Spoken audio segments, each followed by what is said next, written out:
नमस्कार, स्वागत है आपका हमारे YouTube चैनल सम्राट एजुकेशन में। तो दोस्तों, कैसे हैं आप लोग? उम्मीद करते हैं आप लोग जहाँ भी होंगे अच्छे होंगे, मस्त होंगे, स्वस्थ होंगे। तो आज की इस वीडियो में आप लोगों को बीएससी एग्रीकल्चर 5th सेमेस्टर की एक विषय disease of field and horticulture crop and there management first AG 506 का आप लोगों को मैं 10 से 12 मोस्ट इम्पॉर्टेंट टॉपिक बताने वाला हूँ, जिसमें मैं आप लोगों को धान के कुछ बीमारियों के बारे में बताऊंगा, कुछ रोग के बारे में बताऊंगा, ठीक है, कुछ बाजरे के, कुछ मक्के के, कुछ मूंगफली के। इस प्रकार से मैं जो जो इम्पॉर्टेंट होंगे आपके एग्जाम के लिए, उन सभी को मैं आज की इस वीडियो में बताने वाला हूं। तो आप लोग बस वीडियो को पूरा देखिएगा। और क्लास जो है बहुत ही लंबा होने वाला, मैराथन क्लास होने वाला है, तो आप लोग वीडियो पूरा जरूर देख लीजिएगा। यदि आपने यह पूरा वीडियो देख लिया तो आप लोगों का जो भी क्वेश्चन आएगा सब इसी के अंदर से आएगा। एक या दो क्वेश्चन बाहर से आ सकता है, मतलब समझ रहे हैं आप लोग कहने का मतलब कितना नंबर हो जाएगा आप लोग। लॉन्ग में 7.5 नंबर का आता है, 2 क्वेश्चन 15 नंबर का आ जाएगा। और जो आपका 60 क्वेश्चन आता है, तो 60 क्वेश्चन में 5 क्वेश्चन 25 नंबर का, तो 25 5 30 10 40 नंबर का क्वेश्चन जो है आपका इसी में से आ जाएगा। 30 नंबर 100% है, और जो 1 नंबर वाला क्वेश्चन है वो 10 क्वेश्चन आप लोगों का मेरे बताए हुए 60 क्वेश्चन से फंसेगा। उसको भी आप लोग याद रखिएगा। मैं इसमें भी उस 60 क्वेश्चन को बताऊंगा। तो थोड़ा सा यह परिचय था कि क्या मैं बताने वाला हूँ आज की इस वीडियो में, जो कि मैंने इसको बताने में ही 1.5 मिनट ले लिया। तो बिना देरी किए चलिए स्टार्ट करते हैं। तो देखिए, मैं थोड़ा सा और बता देता हूँ कि जो शुरू का जो राइस का कुछ डिजीज है ना, उसको मैंने बुक से लिया हुआ है।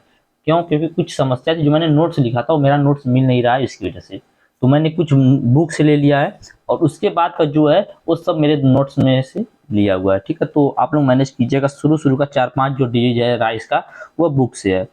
अब चलिए देखते हैं। तो सबसे पहले हम लोग देखेंगे धान के ब्लास्ट डिजीज के बारे में, जो कि बहुत ज़्यादा इंपॉर्टेंट है। देखिए, एग्जाम में धान से 2 डिजीज जरूर पूछेगा। 2 डिजीज धान से पूछेगा। कितना पूछेगा? 2। तो धान का जो झोंका रोग है या ब्लास्ट डिजीज है, बहुत ज़्यादा इंपॉर्टेंट है एग्जाम की दृष्टि से। तो चलिए देखते हैं इसके बारे में, ब्लास्ट डिजीज के बारे में थोड़ा इसका परिचय देखेंगे। तो धान का यह मुख्य रोग होता है ब्लास्ट डिजीज। यह रोग अन्य रोगों की अपेक्षा अधिक हानि पहुंचाता है। यह रोग धान उगाने वाले लगभग सभी देशों में पाया जाता है। भारत में भी यह धान उगाने वाले सभी राज्यों में देखा जाता है। सबसे पहले इस रोग का वर्णन 1704 ईस्वी में जापान में किया गया था। कहाँ पर किया गया था इस रोग का सबसे पहले वर्णन? जापान में किया गया था। परंतु इसके जो रोग कारक है, जो इसका पैथोजन है, इटियोलॉजी है, उसका सर्वप्रथम वर्णन कैवोरा ने 1891 में इटली में किया था, ठीक है। किसने किया था?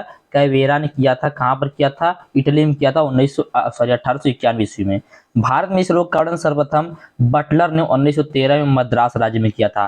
भारत में ये जो रोग है, इसका सबसे पहले वर्णन जो है बटलर ने, बटलर कौन है? फादर ऑफ प्लांट पैथोलॉजी, इन्होंने 1913 में किया था। कहाँ पर? मद्रास राज्य में किया था।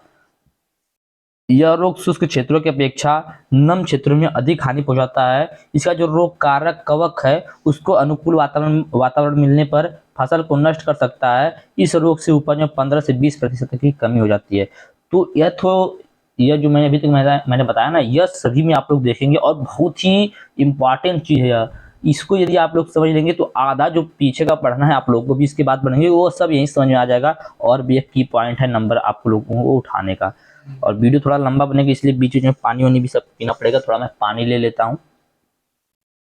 तो धान का यह क्या है? धान का एक मुख्य रोग है जिसका नाम है ब्लास्ट डिजीज, जैसे झोंका रोग से जाना जाता है। इसको सब, यह धान उगाने वाले लगभग सभी देशों में पाया जाता है। कोई भी डिजीज हुआ उसमें आप लोग लिखिएगा ना, जैसे एग्जामिनर क्या है उसमें देखता है, तो आप उसमें लिख दीजिएगा। जैसे धान का रोग हो तो यह लगभग धान उगाने वाले सभी देशों में यह रोग पाया जाता है। मुख्य रूप से इस राज्य में पाया जाता है, इस देश में पाया जाता है, इस प्रकार से। तो यह जो धान का मुख्य रोग है ब्लास्ट डिजीज, यह रोग अन्य रोगों की अपेक्षा बहुत अधिक हानि पहुंचाता है। धान में लगने वाले जो अन्य रोग है उनकी अपेक्षा में ब्लास्ट डिजीज अधिक हानि पहुंचाता है। यह पूरी फसल को ही नष्ट कर देता है। इससे 15 से 20% तक की हानि होती है फसल को। यह जो रोग है इसको सबसे पहले 1704 ईस्वी में जापान में देखा गया था, परंतु इसका जो इटियोलॉजी था, जो इसका पैथोजन था, उसका पता नहीं था। इसका पैथोजन सबसे पहले 1891 में कैवेरा ने इटली में देखा था। इसके बाद भारत में इस रोग का सबसे पहले वर्णन बटलर ने, ईजे बटलर ने, एडविन जॉन बटलर ने सन 1913 ईस्वी में मद्रास राज्य में किया था। यह जो कवक होता है, यह कवक नम क्षेत्रों में अधिक हानि पहुंचाता है। इस रोग में प्रति वर्ष 15 से 20% तक की कमी हो जाती है। इसके लक्षण क्या हैं? तो इसके 2 लक्षण होते हैं, ठीक है। पहला है पत्तियों पर झोंका अवस्था, तो यह रोग पौधे के सभी वायवीय भागों को नुकसान पहुंचाता है। समानता प्रभावित पौधों पर रोग के लक्षण को दो भागों में बांटा जाता है। यह जो झोंका रोग होता है या ब्लास्ट डिजीज होता है, पौधे के सभी भागों को नुकसान पहुंचाता है जो जमीन से ऊपर के होते हैं, लेकिन इसको दो भागों में बांटा गया। पहला पत्तियों का झोंका रोग, लीफ बिस्ट स्टेज, ठीक है, पत्तियों पर झोंका अवस्था। तो इस अवस्था में पौधों की पत्तियों पर रोग के लक्षण प्रकट होते हैं। पौधों पर रोग के लक्षण धब्बों के रूप में दिखाई देते हैं। पौधे जो होते हैं ना, उन पर रोग के लक्षण धब्बों के रूप में दिखाई पड़ते हैं। प्रारंभ में ये लक्षण पत्तियों पर दिखाई देते हैं, जो कि बाद में पत्तियों के सीठ व गांठों पर भी दिखाई देने लगते हैं। शुरुआती अवस्था में बनने वाले धब्बे जल सिक्त होते हैं, जो कि बाद में गहरे भूरे रंग के हो जाते हैं। प्रभावित भागों पर बनने वाले धब्बे तपुआ स्पिंडल के आकार के हो जाते हैं, ठीक है, तपुआ के आकार के हो जाते हैं, जो कि जल्द ही आपस में मिलकर पत्तियों की काफी सतह घेर लेते हैं, ठीक है। ब्लास्ट जब होता है ना, ब्लास्ट की तरह अपना एक आकार बना लेते हैं। यहाँ पर देखिए थोड़ा सा आकार दिख रहा होगा, इस प्रकार का आकार बना लेते हैं, ठीक है। फोटो लेने में थोड़ा सा ना ज्यादा वाइट हो गया है और डॉक्यूमेंट से आगे दूसरा इसका जो लक्षण होता है वो दिखाता है नेक ब्लास्ट स्टेज, ठीक है। नेक ब्लास्ट स्टेज मतलब गर्दन पे अपना जो ऊपरी भाग होता है उसका, पौधे का, उस पे अपना लक्षण दिखाता है। तो इस अवस्था में जो धान की ग्रीवा होती है, नेक होती है, उस पर लक्षण प्रकट होता है। पौधों के नेक पर रोग कारक कवक जो होता है संक्रमण करता है, जिसके परिणाम स्वरूप पौधे की जो नेक होती है उसकी कोशिकाएं सड़ने लगती हैं, उसकी रोटिंग सड़ने लगती हैं। यदि संक्रमण जल्दी हो जाता है तो ऐसे पौधे पर बालियां नहीं बनती। यदि बालियां लगने से पहले संक्रमण हो जाता है तो ऐसे पौधे पर बालियां नहीं लगती, क्योंकि उसकी जो ऊपर का जो उसका नेक है जहाँ से बाली निकलेगी वहीं तो सड़ने लगा है। लेकिन यदि संक्रमण देर से होती है तो बनी हुई बालियों में दाने पूरी तरीके से नहीं भरते। लेकिन यदि संक्रमण देर से होती है तो जो बालियां बनी होती है उसमें दाने भी पूरी तरीके से नहीं भरते हैं। रोग कारक कवक द्वारा दाने बनने के बाद संक्रमण होता है तो ऐसे बालियां ग्रीवा से टूटकर लटक जाती हैं। यह अवस्था फसल की उपज को ज्यादा हानि पहुंचाती है। जो ब्लास्ट डिजीज की अवस्था होती है यह फसल को ज्यादा हानि पहुंचाती है। तो याद रखिएगा, इसका सिम्टम बहुत ज्यादा इंपॉर्टेंट है। सिम्टम सभी का इंपॉर्टेंट है। मैनेजमेंट में आप लोगों को सिर्फ एक बताऊंगा, उससे आप लोग पूरा मैनेजमेंट कर सकते हैं, ठीक है। इसका मतलब ये जो रोग है धान का ब्लास्ट डिजीज किसके कारण होता है, तो पायरिकुलेरिया ओराइजी नाम का एक कवक है, ठीक है। पायरिकुलेरिया ओराइजी नाम का एक कवक उसके द्वारा होता है। इसको सबसे पहले अवोरा में 1891 ईस्वी में देखा गया था। कहाँ पर देखा गया था, अवोरा में देखा गया था। इसके बाद दूसरा है पायरिकुलेरिया ग्रीसिया, यह भी एक कवक है, लेकिन आप लोग यदि एग्जाम में पूछा तो पायरिकुलेरिया ओराइजा को लिखिएगा, ठीक है। पायरिकुलेरिया ओराइजी, जिसको 1891 में ओरेवा में देखा गया था। यह जो पैथोजन है इसी कवक के कारण जो हमारे धान का पौधा उसमें यह रोग लगता है। अब चलिए देखते हैं इसका, ये सब देखिए, ये सब नहीं देखना है। इसका देखेंगे रोग डिजीज साइकिल, रोग कारक। तो शीतोष्ण क्षेत्रों में, जहाँ शीतोष्ण क्षेत्र होता है उन क्षेत्रों में रोग कारक कवक से उत्पन्न कोनिडिया खेतों में छूटे हुए पौध अवशेषों पर, बीज पर अथवा खरपतवारों पर चिरस्थायी बने रहते हैं। अच्छा, एक बात जान लीजिए कि आप लोग ये जो रोग का जीवन चक्र पढ़ते हैं, लाइफ साइकिल पढ़ते हैं, डिजीज साइकिल पढ़ते हैं, रोग चक्र बोल सकते हैं इसको, ये इसमें क्या पढ़ा जाता है, इसमें यही पढ़ा जाता है ना कि जैसे अब धान का फसल तो हमेशा रहता नहीं है, तो जब धान का फसल नहीं रहता तो ये जो कवक होते हैं जो नुकसान पहुंचाते हैं, फसलों को रोगी करते हैं, ये कहाँ चले जाते हैं, फिर कैसे कैसे हमारे पौधे पर आ जाते हैं, फिर कहाँ चले जाते हैं, तो इसके बारे में हम लोग पढ़ते हैं। तो उसी को बोला जाता है रोग कारक या डिजीज साइकिल। तो शीतोष्ण क्षेत्रों में, ठीक है, शीतोष्ण क्षेत्रों में रोग कारक कवक से उत्पन्न कोनिडिया खेतों में छूटे हुए पौध अवशेषों पर, बीज अथवा खरपतवारों पर चिरस्थायी बने रहते हैं। कोनिडिया मतलब उसके कुछ पार्ट जो होते हैं वह कहाँ पर होते हैं, अवशेषों पर, पौधे के या बीज पर अथवा खरपतवारों पर चिरस्थायी बने रहते हैं।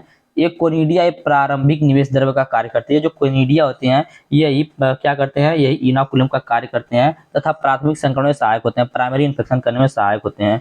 कुछ क्षेत्रों में जैसे अमेरिका, अफ्रीका में जहाँ रोग कारक कवक की पेरीथीसियल अवस्था देखी गई है, रोग कारक कवक के अस्थायी बने रहने के कारण पेरीथीसिया ही बनते हैं। भारत में फसल पर रोग का प्रारंभिक संक्रमण रोग कारक के वायु द्वारा लाए गए कोनिडिया द्वारा होता है।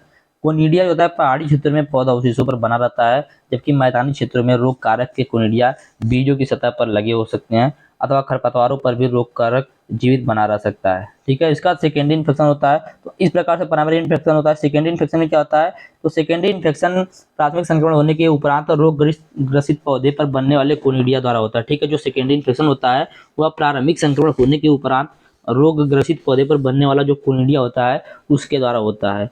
रोग का द्वितीयक संक्रमण तेजी से फैलता है और रोग ग्रसित पौधा जो होता है उस पर उत्पन्न कुंडलिया वायु के माध्यम से दूसरे स्वस्थ पौधे पर पहुंचकर द्वितीयक संक्रमण को करता है। तो इस प्रकार से ये इसका रोग चक्र था। देखिए मैं बार बार एक ही चीज को नहीं बताऊंगा, क्योंकि देखिए 48 पेज का पूरा पीडीएफ है और 48 पेज का पीडीएफ मतलब बहुत लंबा वीडियो है, जिसकी वजह से आगे देखते हैं रोग प्रबंधन। जैसे ये जो रोग लग गया आपके खेत में, इसका प्रबंधन आप लोग कैसे करेंगे, मैनेजमेंट कैसे करेंगे। तो रोग कारक के प्रारंभिक निवेश द्रव्य की कमी करने के लिए फसल कटाई के उपरांत खेत में छूटे हुए पौध अवशेषों को एकत्र कर कर उन्हें जला दे। एक पॉइंट आप देखिए, मैं आप लोगों को बताता हूँ, आप लोग सुनिएगा। मैं आप लोगों को सिर्फ एक ही मैनेजमेंट बताऊंगा, एक ही मैनेजमेंट बताऊंगा और सभी का मैनेजमेंट नहीं बताऊंगा। जो कवक वाले होंगे, वायरस का बताऊंगा, बैक्टीरिया का बताऊंगा, लेकिन जो कवक वाले हैं सबका नहीं बताऊंगा। मैं सिर्फ केमिकल कौन सा यूज करना है उसको बता दूंगा, दिखा दूंगा आप लोगों को, ठीक है। क्योंकि देखिए वीडियो लंबा बहुत हो जाएगा आगे अगर मैं सबका बताने लगूंगा। तो 2-3 का चलिए ठीक है बता दूंगा कुछ कुछ दूर पे चल के। तो चलिए देखते हैं। तो सबसे पहले क्या करना है कि जो यदि कवक वाला यदि कोई भी है डिजीज, तो आपको क्या लिखना है सबसे पहले कि रोग कारक के प्रारंभिक निवेश द्रव्य को कम करने के लिए फसल कटाई के उपरांत खेत में छूटे हुए पौध अवशेषों को एकत्र करके उन्हें जला देना चाहिए। इस पॉइंट को आप लोग सभी में यूज करेंगे कि रोग कारक जो होता है, इटियोलॉजी जो होता है, जो पैथोजन होता है, उसके प्रारंभिक निवेश द्रव्य की कमी करने के लिए फसल कटाई के उपरांत खेत में जो छूटे हुए पौधे के अवशेष है उन्हें एकत्र करके उन्हें जला देना चाहिए। उसके बाद दूसरा पॉइंट लिखिएगा, खेत के आसपास मौजूद जो भी खरपतवार हैं उनको उखाड़ कर उन्हें जला देना चाहिए या तो जमीन में दबा देना चाहिए। खरपतवारों पर खरपतवार नाशी का छिड़काव करके भी खरपतवारों को नष्ट किया जा सकता है। इसको नहीं लिखना है आप लोगों को। आप लोगों को लिखना है कि सबसे पहला पॉइंट, फसल कटाई के उपरांत खेत में छूटे हुए पौध अवशेषों को एकत्र करके उन्हें जला देना चाहिए। दूसरे उसके बाद खेतों के आसपास के जो भी खरपतवार हैं उन्हें उखाड़ कर जला देना चाहिए या मिट्टी में दबा देना चाहिए। उसके बाद लिखना है कि बीजों से निवेश द्रव्य को समाप्त करने के लिए बीजों की वाइसपुर कवकनाशी जैसे हीनोसिन या कीटाजिन या कार्बेंडाजिम की 2 ग्राम मात्रा प्रति किलोग्राम बीज की दर से उपचारित करके बोना चाहिए। सीधे आप लोगों को लिखना है बीज को उपचारित करके बोना चाहिए, ठीक है। क्या लिखना है, बीज को हमेशा उपचारित करके बोना चाहिए। बीज को उपचारित करने के लिए आप लोग को कुछ रसायन का नाम मैंने इसके पहले वाले वीडियो में बताया था, उस रसायन का नाम याद रखिएगा जिसमें कार्बेंडाजिम भी था, ठीक है। कार्बेंडाजिम हो गया, हीनोसिन हो गया, थीरम हो गया, ये सब क्या है, ये सब विभिन्न प्रकार के रसायन जिसका प्रयोग आप लोग करेंगे क्या करने के लिए, बीज को उपचारित करने के लिए। ये सब भी क्या है, सब कवकनाशी है, ठीक है। और यदि खड़ी फसल पर कवकनाशी हो गया है तो उसको कम करने के लिए क्या करेंगे, ट्राइसाइक्लाजोल का छिड़काव करेंगे और रोग प्रतिरोधी किस्मों का चयन करेंगे, रोग प्रतिरोधी किस्मों की चयन करेंगे। तो यह जो मैंने अभी आपको पॉइंट बताया, यह पॉइंट आप लोग सभी में यूज करेंगे, ठीक है। पहले क्या करना है, फसल कटाई के उपरांत। चलिए आगे भी कोई और आएगा तो वहाँ पे समझ में आ जाएगा। तो आप लोग का जो पहला एक डिजीज था वह पूरा खत्म हो चुका है और एक डिजीज को खत्म होने में लगा 13 मिनट। दूसरा डिजीज देखते हैं। पहला में थोड़ा सा दिक्कत होता है क्योंकि ज़्यादा समझाना पड़ता है ना, इसकी वजह से। दूसरा डिजीज है खैरा डिजीज, जो कि धान का ही डिजीज है और बहुत ही मुख्य डिजीज है और आगे एग्जाम में 100% 100% गारंटी है खैरा डिजीज आने की। तो खैरा डिजीज क्या है, धान का खैरा विकार बोल सकते हैं इसको, या खैरा डिसऑर्डर ऑफ पैडी। तो धान का खैरा रोग जो होता है या विकार होता है, जो ये धान की फसल की एक मुख्य विकार है, ठीक है। ये रोग नहीं, यह एक विकार है, मतलब किसी चीज की कमी कारण जब कुछ होता है, कुछ नुकसान होता है, उसको बोलते हैं विकार। तो धान का खैरा विकार धान की फसल का एक महत्वपूर्ण विकार है। यह विकार अधिकतर तराई क्षेत्र में उगाए जाने वाले धान में प्रचुरता से मिलता है। जो तराई वाले क्षेत्र हैं उन क्षेत्र में धान में उगाए जाने वाले प्रचुरता से मिलता है, जबकि अन्य जिलों से भी यह विकार देखा जाता है। सबसे पहले इस विकार को वाई.एल. नेने ने 1966 में पंतनगर उत्तराखंड में देखा था। कहाँ पर देखा था, पंतनगर उत्तराखंड में देखा था। कब देखा था, 1966 में। किसने, वाई.एल. नेने ने, ठीक है। वाई.एल. नेने के अनुसार इस विकार में कोई जैविक घटक शामिल नहीं होता है। जैविक घटक मतलब कोई बैक्टीरिया, वायरस, फंजाई, कवक, ये सब शामिल नहीं होता है, ठीक है। बल्कि यह विकार अजैविक घटकों द्वारा उत्पन्न होता है, बल्कि यह विकार अजैविक घटकों द्वारा उत्पन्न होता है, जैसे अम्लता, क्षारीयता, पोषक तत्वों की कमी, अधिकता, ठीक है, बाढ़, सूखा, ठंडा, ये सब अजैविक कारक है ना। तो उन्होंने बोला कि यह जो विकार होता है यह जैविक घटक के कारण नहीं होता है बल्कि अजैविक घटक के द्वारा उत्पन्न होता है। उन्होंने अपनी एक रिपोर्ट में वर्ष 1968 में इस विकार द्वारा अकेले तराई क्षेत्र में लगभग 2 करोड़ रुपए की हानि का आकलन किया था। कितना रुपए हानि का, 2 करोड़ रुपए की हानि का। और 1968 के समय में किया था, तो उस समय में 2 करोड़ रुपए की कीमत 200 करोड़ के बराबर थी, समझ लीजिए, ठीक है। 2 करोड़ रुपए उन्होंने इसका नुकसान आंका था। किसने, तो YL नेने ने, ये थोड़ा सा इसके बारे में परिचय हो गया। आगे देखते हैं इसका लक्षण।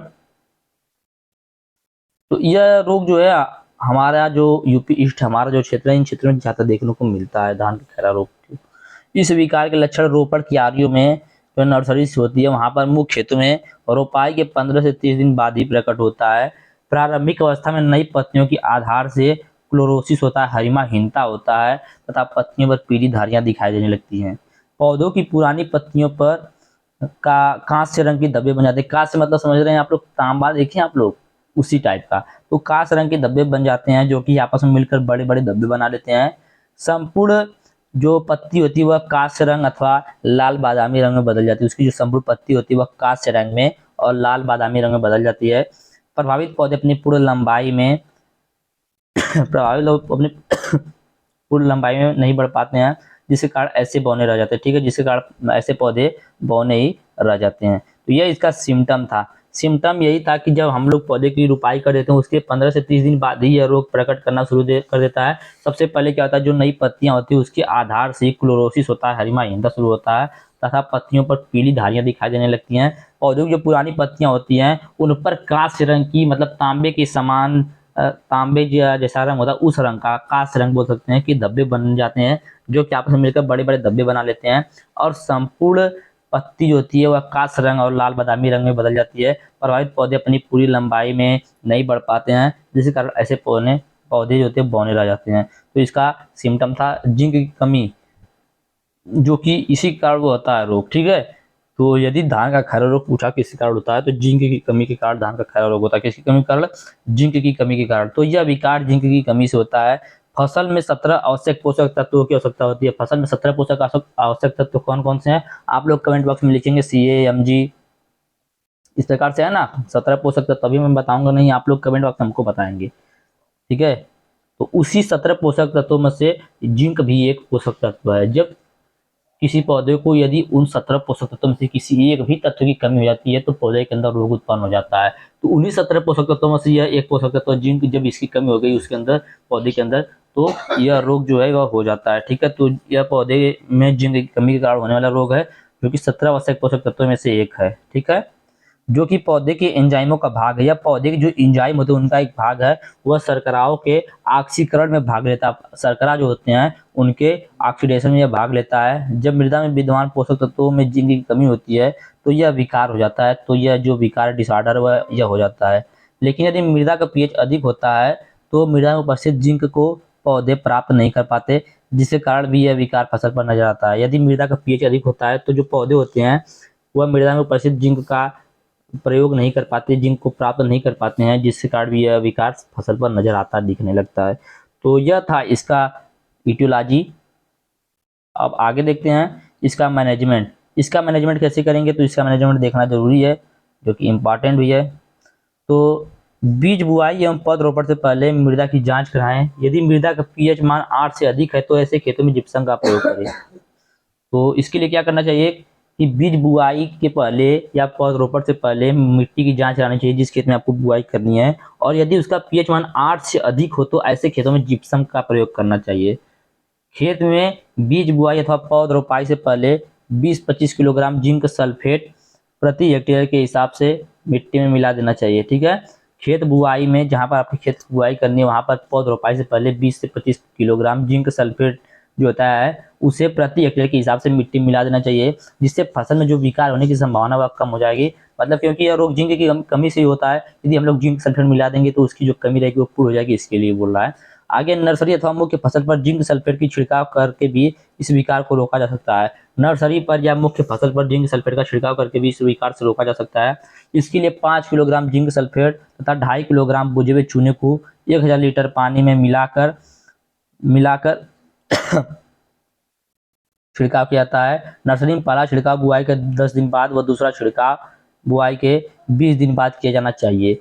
फसल में तीसरा छिड़काव मुख्य फसल पर रोपाई के 15 से 20 दिन बाद। मतलब देखिए पहले क्या होता है, पहले एक बार आप नर्सरी डालते हैं मतलब छोटा सा, उसके बाद उसको उखाड़ कर क्या किया था, उसको निकाल कर फिर उसके बाद उसको लगाया जाता है। फिर उसके बाद धान की रोपाई होती है ना। गाँव में उसको सब लोग क्या बोलते हैं, गाँव में बोलते हैं उसको संडा, हमारे हमारे क्षेत्र में संडा बोलते हैं। ठीक है, धान का संडा। वो इसका मैनेजमेंट था, इसका जिंक का। उम्मीद करते हैं 2 डिजीज आपको अच्छे समझ में आया होगा। आगे है राइस टुंगरो, ठीक है, टुंगरो डिजीज ऑफ राइस, धान का टुंगरो रोग, जो कि इंपॉर्टेंट है, धान का टुंगरो रोग। तो चलिए धान का टुंगरो रोग के बारे में देखते हैं हम लोग। तो धान का टुंगरो रोग दक्षिणी एशिया में होने वाला एक विनाशकारी रोग है। कहाँ पर? दक्षिणी एशिया में होने वाला है। यह रोग भारत के अलावा पाकिस्तान, फिलीपींस में व्यापक रूप से फैलता है। भारत में यह रोग बिहार, उड़ीसा, पश्चिम बंगाल, तमिलनाडु, आंध्र प्रदेश आदि राज्यों में फैलता है। इस रोग के कारण जो धान की फसल होती है उसका उत्पादन काफी घट जाता है। इसके लक्षण क्या है? इसका लक्षण देखने, छोटा सा परिचय है, आप लोग को समझ में आ गया होगा। इसका लक्षण क्या है, जिससे ये जो राज का टुंगरो डिजीज होता है यह कैसे अपना लक्षण दिखाता है। तो इस रोग से संक्रमित पौधे पहली बात तो बौने रहते हैं, मतलब छोटे रह जाते हैं, बढ़ते नहीं हैं, तथा उनमें टीलर की संख्या घट जाती है। उसके जो टीलर होते हैं उसकी संख्या घट जाती है, डालियों की संख्या घट जाती है। रोगग्रस्त पौधे की पत्तियां नारंगी पीली पड़ जाती हैं, उन पर जंग के रस्ट में धब्बे हो जाते हैं। उसके जो जंग के रस्ट होते हैं, जंग के रंग होते हैं, उनमें धब्बे हो जाते हैं। रोगग्रसित पत्तियां किनारों से पीली पड़नी शुरू हो जाती हैं, परंतु बाद में पूरी पत्तियां पीली हो जाती हैं। रोगग्रसित पौधों पर पुष्प की संख्या घट जाती है, ठीक है, जो रोगग्रसित पौधा होता है उसमें पुष्प की संख्या घट जाती है, तथा ऐसे पौधे पर बनने वाली जो बालियां होती है, पैनिकल होती हैं, वह छोटी रह जाती हैं। और रोगग्रस्त पौधे पर बनने वाली बालियों में दाने बहुत कम बनते हैं। जो रोगग्रस्त पौधा होता है, जो रोगी पौधा होता है, उस पर बनने वाली जो बालियां होती है वह भी बहुत कम बनती है। इसका कैजुअल एजेंट क्या है, मतलब किसी कारण यह रोग होता है, तो यह रोग 2 वायरस के कारण होता है। एक होता है राइस टुंगरो बैसिलिफार्म वायरस, एक होता है राइस टुंगरो स्फेरिकल वायरस। ये जो बैसिलिफार्म वायरस है, ये छड़ाकार जो जीवाणु वायरस होते हैं उनके कारण होता है। ये जो स्फेरिकल वायरस होता है, यह स्फेरिकल टाइप जो बैक्टीरिया होते हैं, सॉरी वायरस होते हैं, उनके कारण होता है, ठीक है, तो याद रखिएगा। अब चलिए इन दोनों के बारे में देखते हैं थोड़ा थोड़ा। तो धान का टुंगरो रोग 2 वायरस से होता है, एक विषाणु राइस टुंगरो बैसिलिफार्म वायरस तथा दूसरा विषाणु राइस टुंगरो स्फेरिकल वायरस। जो इसमें टुंगरो राइस का टुंगरो बैसिलिफार्म वायरस होता है, यह विषाणु डीएस न्यूक्लिक अम्ल रखता है, ठीक है, यह विषाणु जो होता है डीयूएस न्यूक्लिक डीएनए न्यूक्लिक अम्ल को रखता है। इस विषाणु की आकृति क्रीमीनुमा होती है, ठीक है, ऐसी होती है क्रीमीनुमा। ये विषाणु कण 105 से 225 नैनोमीटर लंबे तथा 18 से 25 नैनोमीटर व्यास के होते हैं। मतलब इनकी लंबाई 105 से 225 नैनोमीटर होती है, उसकी जो चौड़ाई होती है, व्यास होता है, वो होता है 1825 नैनोमीटर। और दूसरा है राइस टुंगरो स्फेरिकल वायरस। तो यह जो होता है एसएसआरएनए विषाणु होता है। यह वायरस आकृति में देखिए वह क्या है, वह डीएस डीएनए न्यूक्लिक अम्ल रखता है। यह क्या, यह एसएसआरएनए विषाणु है। यह वायरस आकृति में गोल होता है, स्फेरिकल होता है। एक वायरस कण व्यास में 30 से 35 नैनोमीटर का होता है। यह वायरस सेक्यूविरिडी कुल के वैकी वायरस ग्रुप से आता है, ठीक है। तो धान में जो टुंगरो रोग लगता है 2 वायरस कारण होता है, rice tungro bacilliform virus, rice tungro spherical virus. याद रखिएगा, सिर्फ इतना आप लोग याद रखना इटियोलॉजी में, पैथोजन में। अब इसका देखते हैं डिजीज साइकिल, ठीक है, क्या डिजीज साइकिल या रोग चक्र। तो यह दोनों विषाणु आरटी वीवी मतलब राइस टुंगरो बैसिलिफार्म वायरस और राइस टुंगरो स्फेरिकल वायरस खेत में छूटे रोगग्रसित पौधे, अवशेषों अथवा अन्य खरपतवारों पर बने रहते हैं, मतलब छुपे हुए रहते हैं। रोगग्रसित पौधा अवशेषों अथवा खरपतवारों से रोगजनक विषाणु कीट हरा पत्ती फुदका ग्रीन लीफ होपर जो होता है उसके द्वारा परपोषी पौधे तक पहुंचता है। ध्यान समझिएगा, यह जो राइस और टुंगरो वायरस होता है ना, यह क्या होता है कि पौधे के जो अवशेष होते हैं या खरपतवार होते हैं उस पर बना रहता है। उससे क्या होता है कि पौध अवशेषों और खरपतवारों से जो रोगजनक होता है, विषाणु होता है, वह एक कीट आता है ग्रीन लीफ होपर। इस विषाणु को ग्रीन लीफ होपर जो होता है वह वहां से लेकर जाकर कहाँ पर परपोषी पौधे तक पहुंचा देता है। जो स्वस्थ पौधा होता है उस पौधे तक इस वायरस को पहुंचा देता है। हरी पत्ती फुदका कीट जो ग्रीन लीफ होपर होता है, यह पत्तियों का रस चूसते समय विषाणु कणों को की पत्तियों में प्रवेश कर देता है। जब यह पत्तियों से रस चूसता है उसी समय यह क्या करता है कि विषाणु के जो कण होते हैं उनको पत्तियों के अंदर डाल देता है, प्रवेश करा देता है। पत्तियों में विषाणु के कण एक कोशिका से अन्य कोशिकाओं में प्लाज्मोडेमाटा द्वारा पहुंचकर पूरे पौधे में सर्वांगीण रूप से फैल जाते हैं, सिस्टेमिक रूप से फैल जाते हैं। तो इस प्रकार से यह रोग जो होता है फैलता है। रोग का द्वितीय संक्रमण जो होता है सेकेंडरी इन्फेक्शन होता है, वह भी इन्हीं कीटों के वयस्क अथवा निम्फ द्वारा होता है। वह भी ये जो ग्रीन लीफ होपर हैं इन्हीं के निम्फ द्वारा होता है और अडल्ट द्वारा होता है। प्रारंभिक संक्रमण से रोगग्रस्त हुए पौधे से पत्तियों का रस चूसते समय हरा फुदका जो होता है कीट वायरस कणों को धारण कर लेता है। यह विषाणु धारित हरा फुदका कीट दूसरे पौधे का रस चूसते समय उसमें वायरस कणों को पहुंचा देता है। तो अभी तक क्या आप लोगों को समझ में आया कि यह जो राइस टुंगरो वायरस डिजीज होता है, यह दो वायरस का होता है, rice tungro bacilliform virus, rice tungro spherical virus. यह क्या होता है, यह कहाँ से आता है, तो यह हमारे खेत में जो पुराने फसल के अवशेष होते हैं और खरपतवार होते हैं उनमें रहता है। जो हरा फुदका होता है, ग्रीन लीफ होपर होता है, वह क्या करता है कि उस पे आके बैठता है, उनमें से रस को चूस लेता है, और वहां से जब रस चूस को जाता है धान के पौधे के पास, धान के पौधे से जब रस चूसता है तो उसी में इन वायरस को डाल देता है। इनको जब उस वायरस को डाल देता है पौधे में, तो उससे क्या होता है, पौधा रोगी हो जाता है, और प्लाज्मोडेमेस्टा नामक प्रक्रिया द्वारा, ठीक है, ये जो प्रक्रिया होती है प्लाज्मोडेमेस्टा, इसके द्वारा पूरे पौधे में फैल जाता है। और इसका द्वितीयक संक्रमण भी इन्हीं कीट के जो निम्फ और अडल्ट होते हैं, निम्फ और अडल्ट जो होते हैं उन्हीं के द्वारा होता है। प्राइमरी से इन्फेक्शन से रोगग्रस्त पौधे से पत्तियों का रस चूसते हैं, और फिर जो ग्रीन लीफ होपर होते हैं, जैसे रोगी पौधा है, ये एक रोगी पौधा है, पहले तो ये पुराने फसलों के खरपतवार है, ठीक है, यहाँ से लाया इन पौधे में डाल दिया, इसके बाद ये अभी रोगी हो गया। अब दूसरा आएगा ग्रीन लीफ होपर, हुआ क्या करेगा, इसमें से रस को चूसेगा, चूसने के बाद जाएगा दूसरे पौधे में रस को चूसेगा, तो इसमें का जो वायरस इसमें डाल देगा, या पौधा रोग हो जाएगा, इसे तीसरे में डाल देगा, यही बोल रहा है यहाँ पर, ठीक है। तो इसको इस प्रकार से सेकेंडरी इन्फेक्शन होता है। प्राइमरी मतलब दूर से लाकर उस पौधे में डाला, और सेकेंडरी मतलब इस पौधे से लेकर जाकर अब दूसरे पौधे में डाल रहा है, ठीक है। याद रखिएगा, इंपॉर्टेंट है सब बात। आगे है प्रसारण ट्रांसमिशन, ठीक है। तो इन विषाणुओं का प्रसारण धान की पत्तियों पर लगने वाला कीट हरा फुदका द्वारा होता है। पत्तियों का हरा फुदका कीट वायरस की असतत नॉन प्रेसिस्टेंस से संचालित करता है। हरा फुदका कीट दो स्पीसीज नेफोटेटिक्स वेरिसेंस और नेफोटेटिक्स नाइग्रोस्पेक्टिस मुख्य रूप से वायरस को संचालित करते हैं। राइस टुंगरो स्फेरिकल वायरस स्वतंत्र रूप से संचालित हो जाता है, जबकि राइस टुंगरो बैसिलिफार्म वायरस के संचालित होने के लिए सहायक virus rice tungro spherical virus की जरूरत पड़ती है। जो ग्रीन लीफ होपर होता है, उसके अडल्ट निम्फ दोनों ही वायरस को संचालित करते हैं। तो यह जो मैंने अभी से बताया ना, ट्रांसमिशन कन्फ्यूजन है यहाँ पे आप लोगों को, तो मत इसको पढ़िएगा, कोई दिक्कत नहीं है, ठीक है। डिजी साइकिल पढ़ लिए हैं, कोई दिक्कत नहीं, इसको मत पढ़िएगा। इसका मैनेजमेंट देख लेते हैं, क्योंकि यह देखिए वायरस वगैरह हो रहा है, इसके लिए इसका मैनेजमेंट देखना जरूरी है। तो इसके मैनेजमेंट के लिए क्या करेंगे, तो सबसे पहले मैंने बताया था कि यह जो रोग होता है कि पुरानी फसलों के छुटे हुए खरपतवारों से और अवशेषों होता है, तो इसके लिए सबसे पहला पॉइंट, यदि आप लोग को यह पता चल गया कि यह जो रोग होता है पुरानी पौधों के अवशेषों और खरपतवारों से होता है, तो पहला पॉइंट आप लोग का यही होना चाहिए कि पुरानी फसलों के अवशेषों को नष्ट कर देना चाहिए। उसके बाद दूसरा पॉइंट, उसके आसपास के खरपतवारों को नष्ट कर देना चाहिए, क्योंकि वायरस जाके वो इसी में रह सकता है। तो कटाई के उपरांत खेत में छूटे हुए धान के पौधे अवशेषों को अथवा खेत के आसपास के खरपतवारों को अलग अलग करके नष्ट कर देना चाहिए। धान की बुआई ऐसे समय करें कि धान की पौध अवस्था को धान के कीट हरी पत्ती फुदका की अधिकतम जनसंख्या से बचाया जा सके। मतलब धान की बुआई ऐसे समय करें जो ग्रीन लीफ होपर उसकी जनसंख्या से इसको बचाया जा सके। ग्रीन लीफ होपर कीट को नियंत्रित करने के लिए किसी कीटनाशक रसायन जैसे साइपरमेथ्रिन अथवा कार्बोफ्यूरान का छिड़काव करें। मतलब यह किसके लिए छिड़काव करने के लिए बोल रहा है, तो आप लोगों ने AG 503 में पढ़ा हुआ है, मैंने बताया हुआ है उसमें कि आप लोग को इस रसायन का इसके कंट्रोल के लिए यूज करना है। तो उसी प्रकार के एक रसायन है क्या, साइपरमेथ्रिन या कार्बोफ्यूरान, याद रखिएगा। ग्रीन लीफ होपर कहीं पर भी आए उसके नियंत्रण के लिए इसका यूज करेंगे, तो साइपरमेथ्रिन या कार्बोफ्यूरान का छिड़काव करना चाहिए।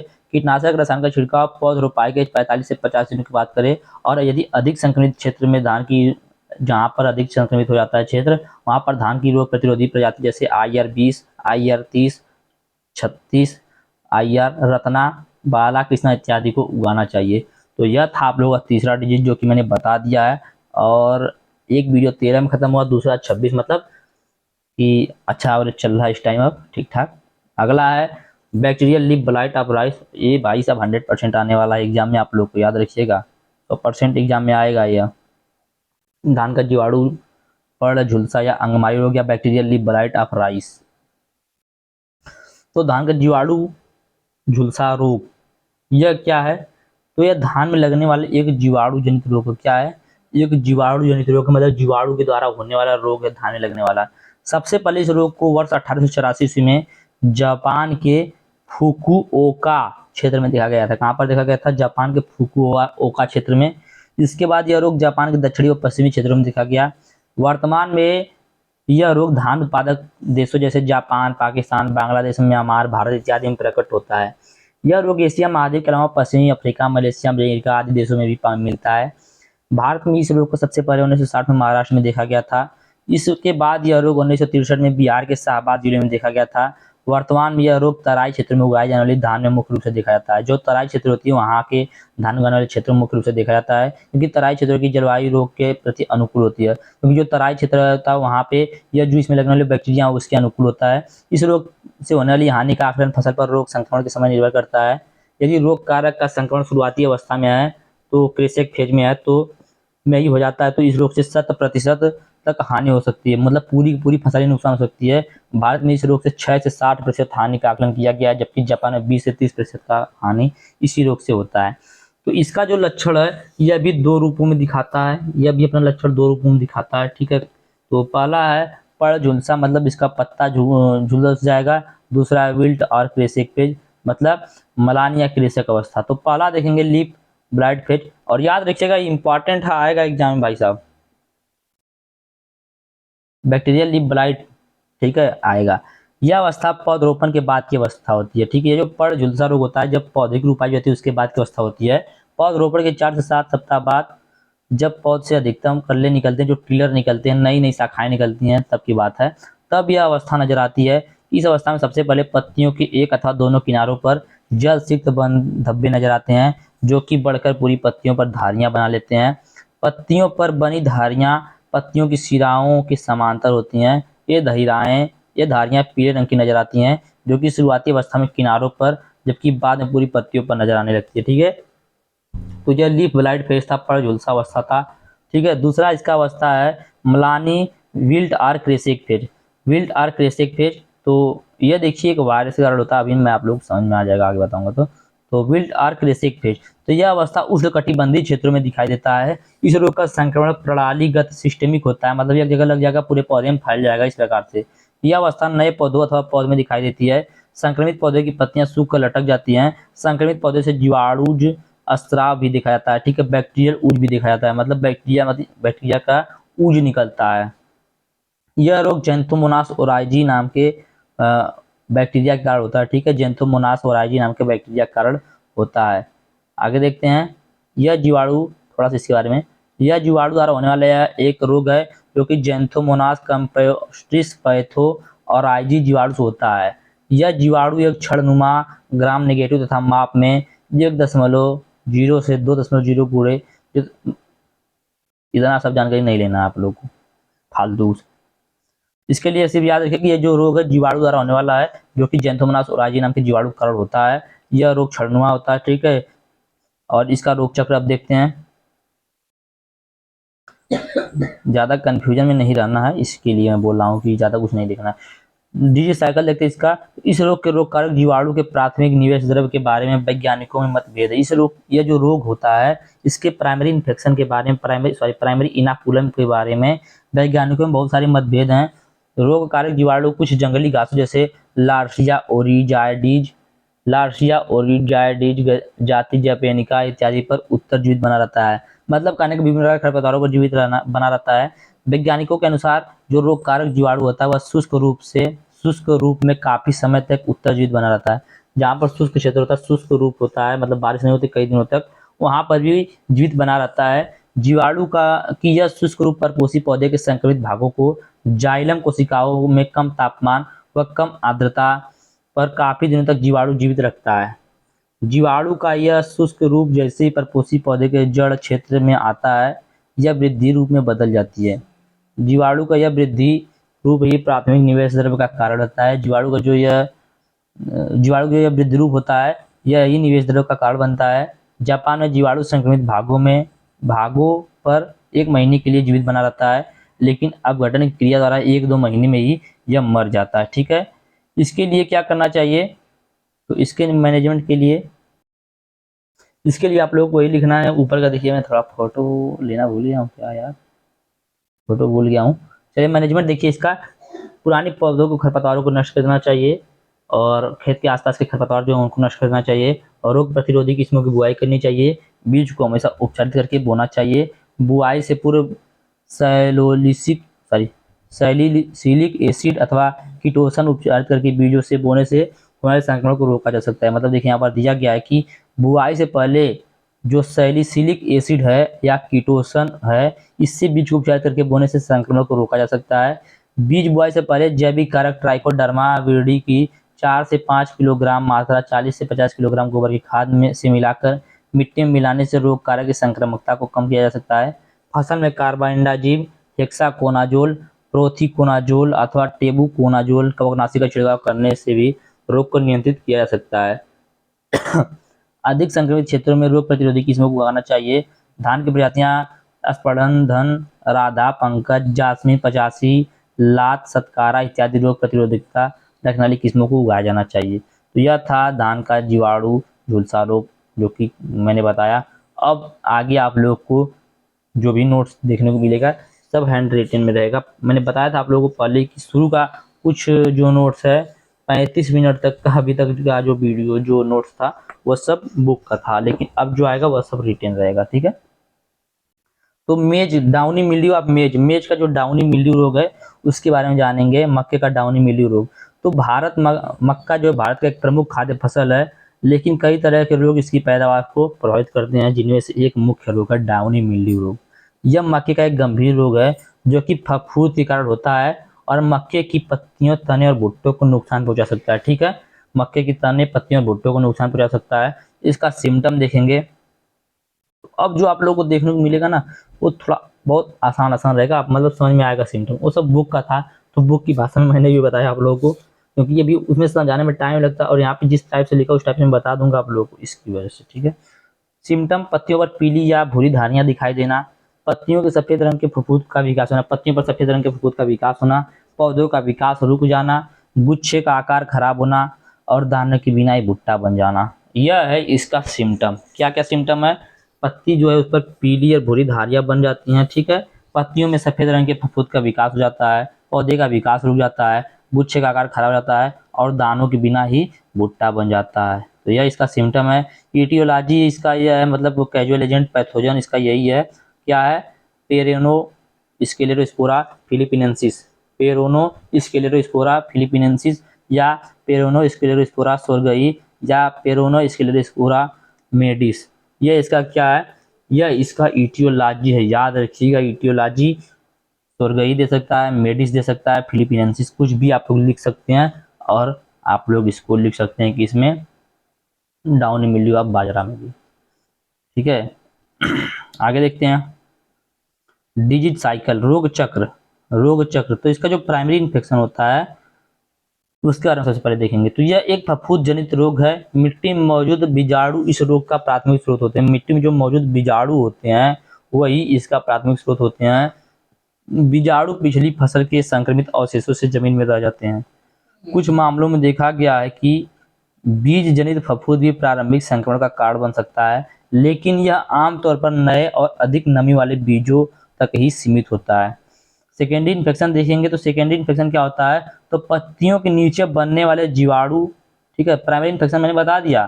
सेकेंडरी इन्फेक्शन में क्या होता है कि पत्तियों के नीचे बनने वाले जो जीवाणु होते हैं या कोनिडिया होते हैं, सॉरी बीजाणु, जीवाणु नहीं बीजाणु, उसके जो कोनिडिया होते हैं वो हवा के माध्यम से फैलते हैं और स्वस्थ पौधे को संक्रमित कर देते हैं। इसी कारण आमतौर पर खेत में रोग का फैलाव गुच्छों में होता है। पहले देखिए क्या होता है प्राइमरी इन्फेक्शन में कि मिट्टी में या पुराने फसलों के अवशेषों में या खरपतवारों में या जो कवक का फफूंद वह रहता है, उसके बाद उससे पौधे में आता है, कोनिडिया के माध्यम से पौधे में आता है किसी माध्यम से। उसके बाद क्या होता है कि कोनिडिया के माध्यम से हवा के माध्यम से एक पौधे से दूसरे पौधे में फैलता है। तो यही यहाँ पर बोला जा रहा है। ठीक है, तो पत्तियों के नीचे बनने वाले बीजाणु हवा के माध्यम से फैलते हैं और स्वस्थ पौधे को संक्रमित कर देते हैं। इसी कारण आमतौर पर खेत में रोग का फैलाव गुच्छों में होता है। उपयुक्त परिस्थितियां जैसे कि ओस या हल्की बारिश और गीला मौसम बीजाणुओं के उत्पादन और उनके फैलाव को बढ़ावा देता है। ठीक है, हल्की सी जो गीला मौसम होता है तो उनके बीजाणुओं के उत्पादन और उनके फैलाव को बढ़ावा देता है। ये बीजाणु पत्तियों पर अंकुरित होते हैं और फिर वाइट छिद्र स्टोमेटा होते हैं उसके माध्यम से पत्ती के भीतरी उत्तकों में प्रवेश कर लेते हैं। तो यह इसका था डिजीज साइकिल। इसका मैनेजमेंट देखेंगे और इसका मैनेजमेंट जो आप लोग देखेंगे इसी को आप सभी कवक में यूज कर सकते हैं। सभी कवक में इसी का यूज कर दीजिएगा, कोई दिक्कत नहीं है, एक नंबर नहीं कटेगा, याद रखिएगा।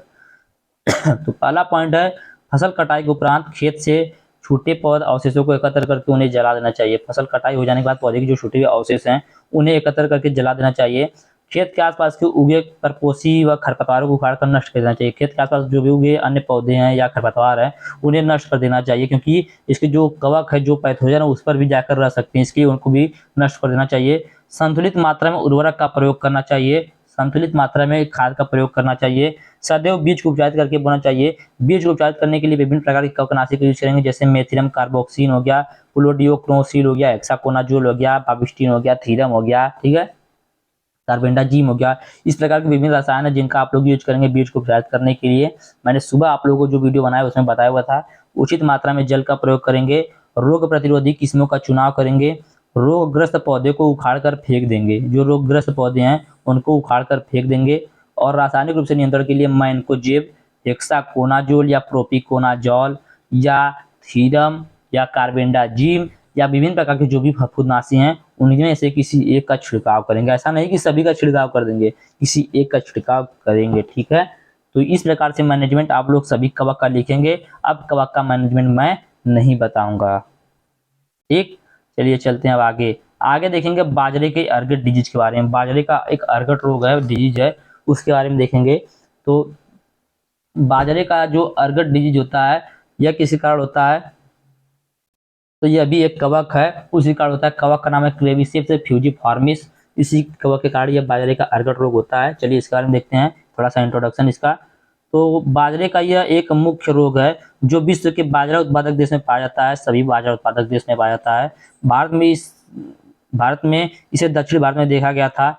चारे के साथ अर्गट की रचनाएं जिनमें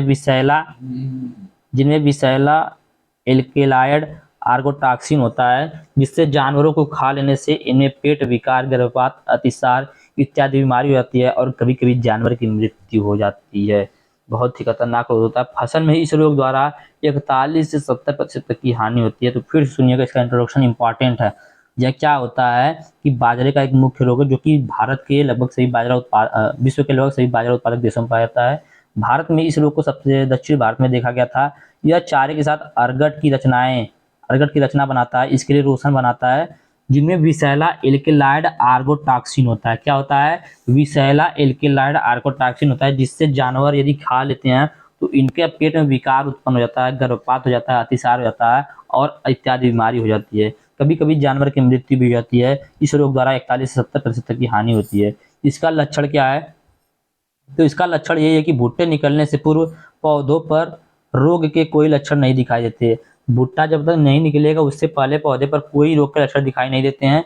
फूल आने के समय से लेकर फसल काटने तक इस रोग का संक्रमण रहता है। जब से फूल आता है और जब तक फसल काटा जाता है तब तक इसका संक्रमण रहता है। सबसे पहले जो क्षति होता है, सर्वप्रथम इसका जो क्षति होता है वह गुलाबी या शहद जैसी द्रव बूंदों के रूप में बालियों पर फैला दिखाई देता है, जो बाद में भूरे रंग में बदल जाता है। किस में बदल जाता है? भूरे रंग में बदल जाता है। रोग की अंतिम अवस्था में बाली में दानों के स्थान पर बैगनी गहरे भूरे रंग के स्क्लेरोसियम बन जाते हैं, ठीक है। रोग का जब अंतिम अवस्था होता है, लास्ट फेज होता है, उस समय बाली में दानों के स्थान पर बैगनी गहरे भूरे रंग के स्क्लेरोसियम बन जाते हैं, जिन्हें अर्गट कहते हैं, ठीक है। इसीलिए इसी के नाम से इसे अर्गट डिजीज हो जाता है। इसका इटियोलॉजी क्या है, कैजुअल एजेंट क्या है? तो क्लेविसेप्स फ्यूजिफॉर्मिस। क्लेविसेप्स फ्यूजिफॉर्मिस जो कि मैंने पहले ही बता दिया था, यह एक कवक है। क्या है? क्लेविसेप्स फ्यूजिफॉर्मिस, जो कि एक कवक है। इसका देखेंगे अब डिजीज साइकिल। तो बाजरे पर जो रोगजनक होता है, इसकी कवक में 3 अवस्थाएं होती है, ठीक है। बाजरे पर रोगजनक कवक की 3 अवस्थाएं होती हैं। पहला होता है मधु बिंदु अवस्था, जो कि बीजाणुओं का समूह होता है। दूसरा होता है स्क्लेरोसियम या अर्गट अवस्था, जो विशेष संरचना होती है। और तीसरा होता है एक्स बीजाणु पुष्पन के समय स्वस्थ पुष्पन पर पहुंचकर संक्रमण सूत्र बनकर अंकुरित होते हैं। तो यह 3 फेज में, 3 अवस्था में नुकसान पहुंचाता है। मधुबिंद अथवा बीजाणुओं के समूह के रूप में स्क्लेरोसियम या अर्गट अवस्था में, जो कि एक संरचना होती है, और एक्स बीजाणु पुष्पन के समय, ठीक है। इसका रोग चक्र देखते हैं। तो इसमें प्राथमिक संक्रमण मृदा में पड़े हुए स्क्लेरोसियम या कोनिडिया द्वारा होता है। इसका जो प्राथमिक संक्रमण होता है वह मृदा में पड़े स्क्लेरोसियम या कोनिडिया द्वारा होता है। संक्रमण वर्तिकाग्र निकलते समय अधिक होता है।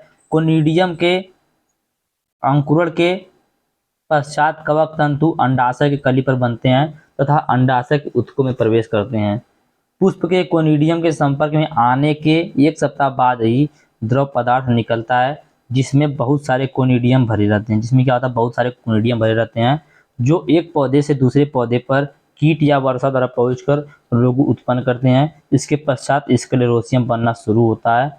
ये स्क्लेरोसियम मृदा में गिरकर अगली फसल पर रोग उत्पन्न करते हैं। ठीक है, तो यह इसका डिजीज साइकिल था कि रोग कहाँ आता है, कहाँ से फिर आ जाता है। आगे इसका फेवरेबल कंडीशन दिया गया, तो इस रोग का विकास ठंडे व नम मौसम में अधिक होता है। यहाँ पर भी देखिए इसका मैनेजमेंट दिया गया है, तो मैंने जो आपको मैनेजमेंट बताया तो वही मैनेजमेंट है। एक पॉइंट यहाँ पर बढ़ गया कि ग्रीष्मकालीन गहरी जुताई करनी चाहिए, तो इसको भी आप लोग लिख लीजिएगा। ठीक है, स्वस्थ एवं स्क्लेरोसियम रहित प्रमाणित बीजों का उपयोग करना चाहिए। बीज को उपचारित करके बोना चाहिए और रोगग्रस्त पौधों को उखाड़ कर फेंक देना चाहिए।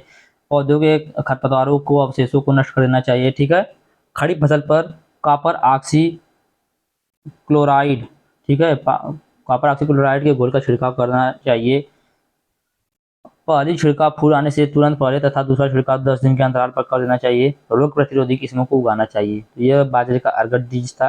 आगे देखेंगे ज्वार का कंड रोग या स्मट रोग, सरगम स्मट बीज के बारे में। ठीक है, ज्वार के कंड रोग के बारे में। तो ये जो ज्वार का कंड रोग होता है, यह भी एक प्रकार के कवक के कारण होता है, जिसे स्पेसेलोथिका सार्गी कहा जाता है। ठीक है, स्पेसेलोथिका सार्गी। तो ज्वार में जो कंड रोग होता है यह मुख्य रूप से दो प्रकार का होता है। ठीक है, एक होता है ज्वार का दाना कंड रोग या आवृत कंडवा रोग, एक होता है सारगम या ज्वार का शीर्ष कंड रोग। ठीक है, तो सबसे पहले देखेंगे ज्वार का कंड या आवृत कंडवा रोग। तो यह ज्वार की फसल का विश्वव्यापी फसल, ठीक है, यह ज्वार की फसल का विश्वव्यापी फसल है और रोग है, और ज्वार उगाने वाली अधिकांश देशों में यह रोग पाया जाता है। भारत में यह रोग ज्वार की फसल पर एक विनाशकारी प्रकृति का प्रमुख रोग है। रोग का संक्रमण उग्र होने पर 60% तक की हानि होती है। यह जो ज्वार का आवृत कंडवा रोग है, इस रोग का संक्रमण होने पर 60% तक की हानि होती है। इस रोग के लक्षण क्या हैं? तो इस रोग के लक्षण पौधे से बाल बाहर निकलने पर केवल उस समय तक ही प्रकट होते हैं जब तक बालियों में दाने बनने लगते हैं। रोगी बालियों में दानों के स्थान पर स्पोर इसके और स्मट सॉरस बन जाते हैं। ठीक है, मतलब क्या बोला है कि जो रोगी पौधे होते हैं बालियों के स्थान पर स्मट सॉरस बन जाते हैं।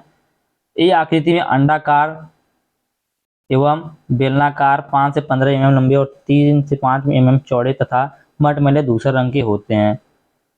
तो यह इसका इटियोलॉजी था। आगे देखेंगे इसका पैथोजन। तो यह जो है मैंने आप लोगों को बता दिया कि इसी कारण होता है। ये जो रोग होता है यह स्पेसोलोथिका सार्गी कवक के कारण होता है। ठीक है, इसका रोग चक्र देखते हैं। रोग चक्र रोग चक्र रोग चक्र हम लोगों ने देखा था नहीं, हम लोगों ने सिम्टम देखा था। रोग चक्र देखते हैं। इस रोग से नियंत्रण कैसे पाया जा सकता है? तो यह बाह्य बीजोड़ रोग है। ठीक है, मतलब बाहर से बीजोड़ मतलब रोग फैलाता है। इस रोग में स्वस्थ बीजों के सतह पर चिपके कंड बीजाणुओं द्वारा पौध संक्रमण होता है। जब ज्वार के संकुचित बीजों को बोया जाता है तो उनके सतह पर उपस्थित कंड बीजाणु के साथ अंकुरण करके द्विकेंद्रकी संकरण कवक तंतु बनाते हैं और रोग उत्पन्न कर देते हैं। ठीक है, इसके लिए कैसा वातावरण चाहिए? तो कंड बीजाणुओं के अंकुरण के लिए अनुकूलतम तापमान 20 से 30 डिग्री सेल्सियस होना चाहिए। यह रोग 25 डिग्री सेल्सियस तापमान पर अधिक लगता है। क्षारीय मृदा के प्रकोप की अपेक्षा अम्लीय मृदा में यह रोग ज्यादा लगता है। इसका मैनेजमेंट कैसे करेंगे? तो इसके रोकथाम के लिए निम्न विधियों को अपनाना चाहिए। तो रोग मुक्त एवं प्रमाणित बीजों का उपयोग करना चाहिए। बीजों को कवक नाशियों द्वारा उपचारित करके बोना चाहिए, मतलब उपचारित करके बोना चाहिए, ट्रीटमेंट करके बोना चाहिए। बीजों को लगभग 4 सेंटीमीटर पर बोना चाहिए। बीजों को रात्रि के समय जल में भिगोकर दिन में 10 से 12 घंटे धूप में या छाया में फैलाकर सुखाने से बीजों का सौर ताप उपचार हो जाता है, जिससे रोग का प्रकोप कम हो जाता है। ठीक है, तो यह था आपका मुख्य रोग किसका? स्मट रोग या सॉरी कंड रोग था। किसका? स्वारगम का। अब मूंगफली का रोग देखेंगे तो मूंगफली का टिक्का रोग देखेंगे, लीफ स्पॉट डिजीज देखेंगे, बहुत ज़्यादा इंपॉर्टेंट है मूंगफली का टिक्का या लीफ स्पॉट डिजीज। तो ये अभी दो प्रकार का होता है, एक होता है अगेती, एक होता है पछेती। क्या? एक होता है अगेती, एक होता है पछेती, अर्ली लीफ स्पॉट और लेट लीफ स्पॉट। जो अर्ली लीफ स्पॉट होता है वो होता है सर्कोस्पोरा अरेकिडिकोला, और जो लेट लीफ स्पॉट होता है ये होता है सर्कोस्पोरा पर्सोनेटम। यह दोनों भी एक कवक हैं। तो मूंगफली के यह एक विनाशकारी एवं विश्वव्यापी रोग है, मतलब विश्व में पाया जाने वाला रोग है। तब विश्व के लगभग सभी मूंगफली उत्पादक देशों में यह रोग पाया जाता है। भारत में मूंगफली का यह एक मुख्य रोग है। इसके द्वारा लगभग 20 से 50% तक उपज में कमी आ जाती है। इसका लक्षण क्या है? तो रोग का प्रारंभिक लक्षण पत्तियों की ऊपरी सतह पर हल्के पीले दाग चित्ती के रूप में दिखाई देते हैं, जो धीरे धीरे गहरे रंग के हो जाते हैं। लक्षण उन के ऊपर होते हैं, ठीक है, लक्षण उन सभी भागों पर दिखाई देते हैं जो भूमि के ऊपर होते हैं। प्रारंभ में दाग व चित्ती पत्ती पर बनते हैं, जो बाद में फैलकर पर्ण आवृत परत एवं तनों पर स्पष्ट हो जाते हैं। ठीक है। रोगजनक की दो प्रजातियां विभिन्न समय में आक्रमण करती हैं। रोगजनक जो होता है इसका, इसकी दो आवृत्तियां जो होती हैं विभिन्न समय में आक्रमण करती हैं, जिनके अनुसार उनसे उत्पन्न चित्ती को अगेती पर्ण चित्ती तथा पछेती पर्ण चित्ती कहते हैं। मतलब अगेती लीफ स्पॉट और पछेती लीफ स्पॉट बोल सकते हैं, कहते हैं। ठीक है। तो जो अगेती पर्ण चित्ती होती है उसको सर्कोस्पोरा अरेसिडिकोला बोल से होता है, जबकि पछेती जो पर्ण चित्ती होती है उसको सर्कोस्पोरा पर्सोनेटम द्वारा होता है, जो लगभग 40 से 45 दिन बाद दिखाई देता है।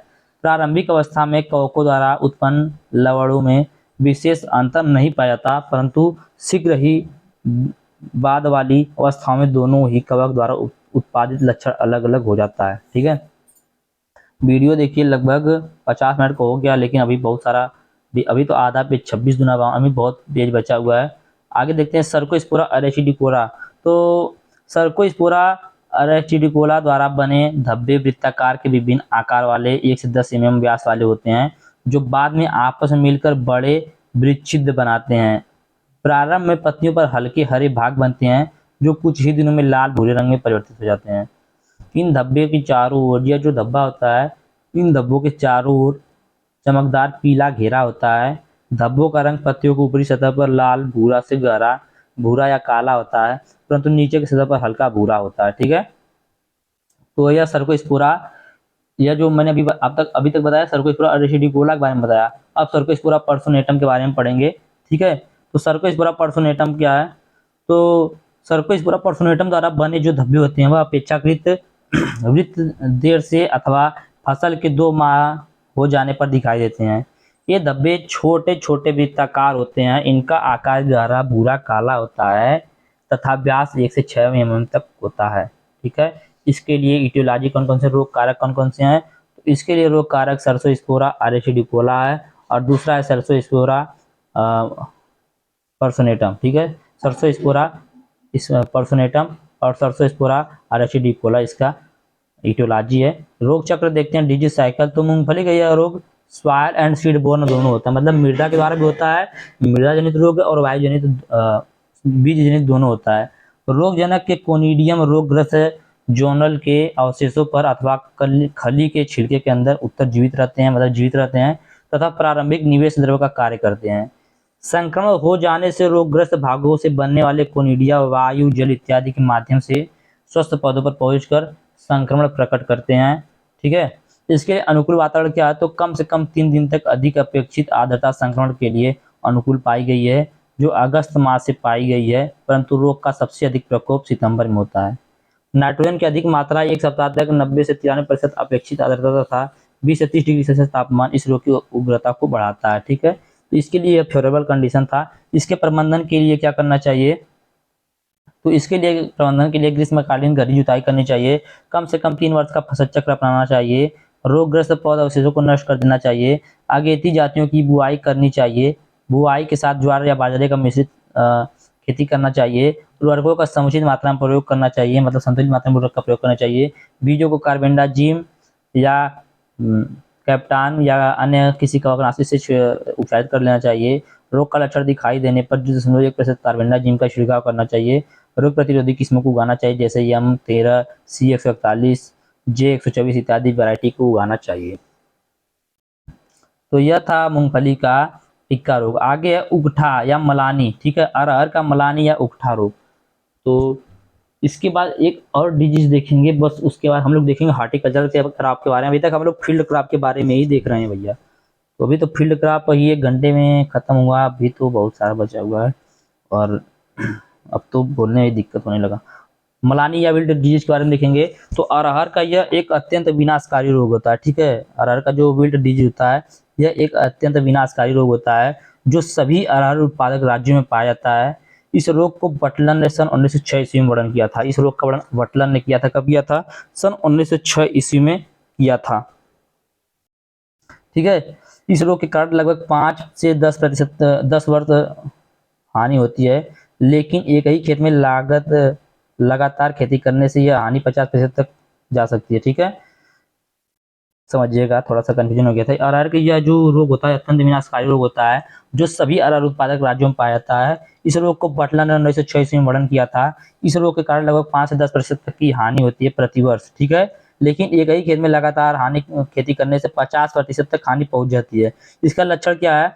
तो रोग का लक्षण पौधे के विकास के किसी भी अवस्था, इसको आप लोग जरूर देखे होंगे, गांव वाले जरूर देखे होंगे। अरहर उकट जाता है ना, बोलते हैं उकट गया अरहर, वही होता है, उकठा बोल सकते हैं इसको। तो रोग का लक्षण पौधे के विकास के किसी भी अवस्था में प्रकट हो सकता है, लेकिन सामान्यतः उस समय प्रकट होता है जब पौधे 5 से 6 सप्ताह के हो जाते हैं। खेत में पर्याप्त नमी रहते हुए भी प्रभावित पौधे की पत्तियां पीली पड़कर मुरझाने लगती हैं तथा गिर जाती हैं, और धीरे धीरे संपूर्ण पौधा सूख जाता है।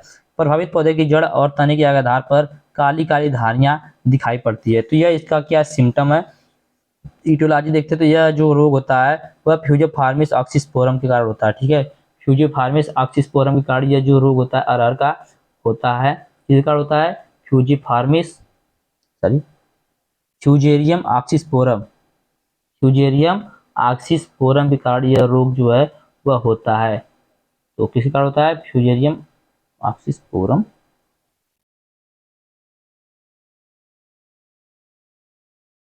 नहीं, यह फ्यूजेरियम उडम के कारण होता है, याद रखिएगा, थोड़ा सा कंफ्यूजन था यहाँ पर। फ्यूजेरियम ऑक्सीस्पोरम जो होता है यह तो,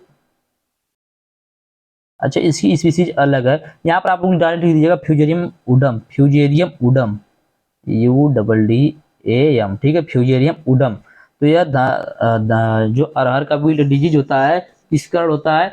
फ्यूजेरियम उडम के कारण होता है, याद रखिएगा। इसका रोग चक्र देखते हैं तो यह एक मृदा जनित रोग होता है।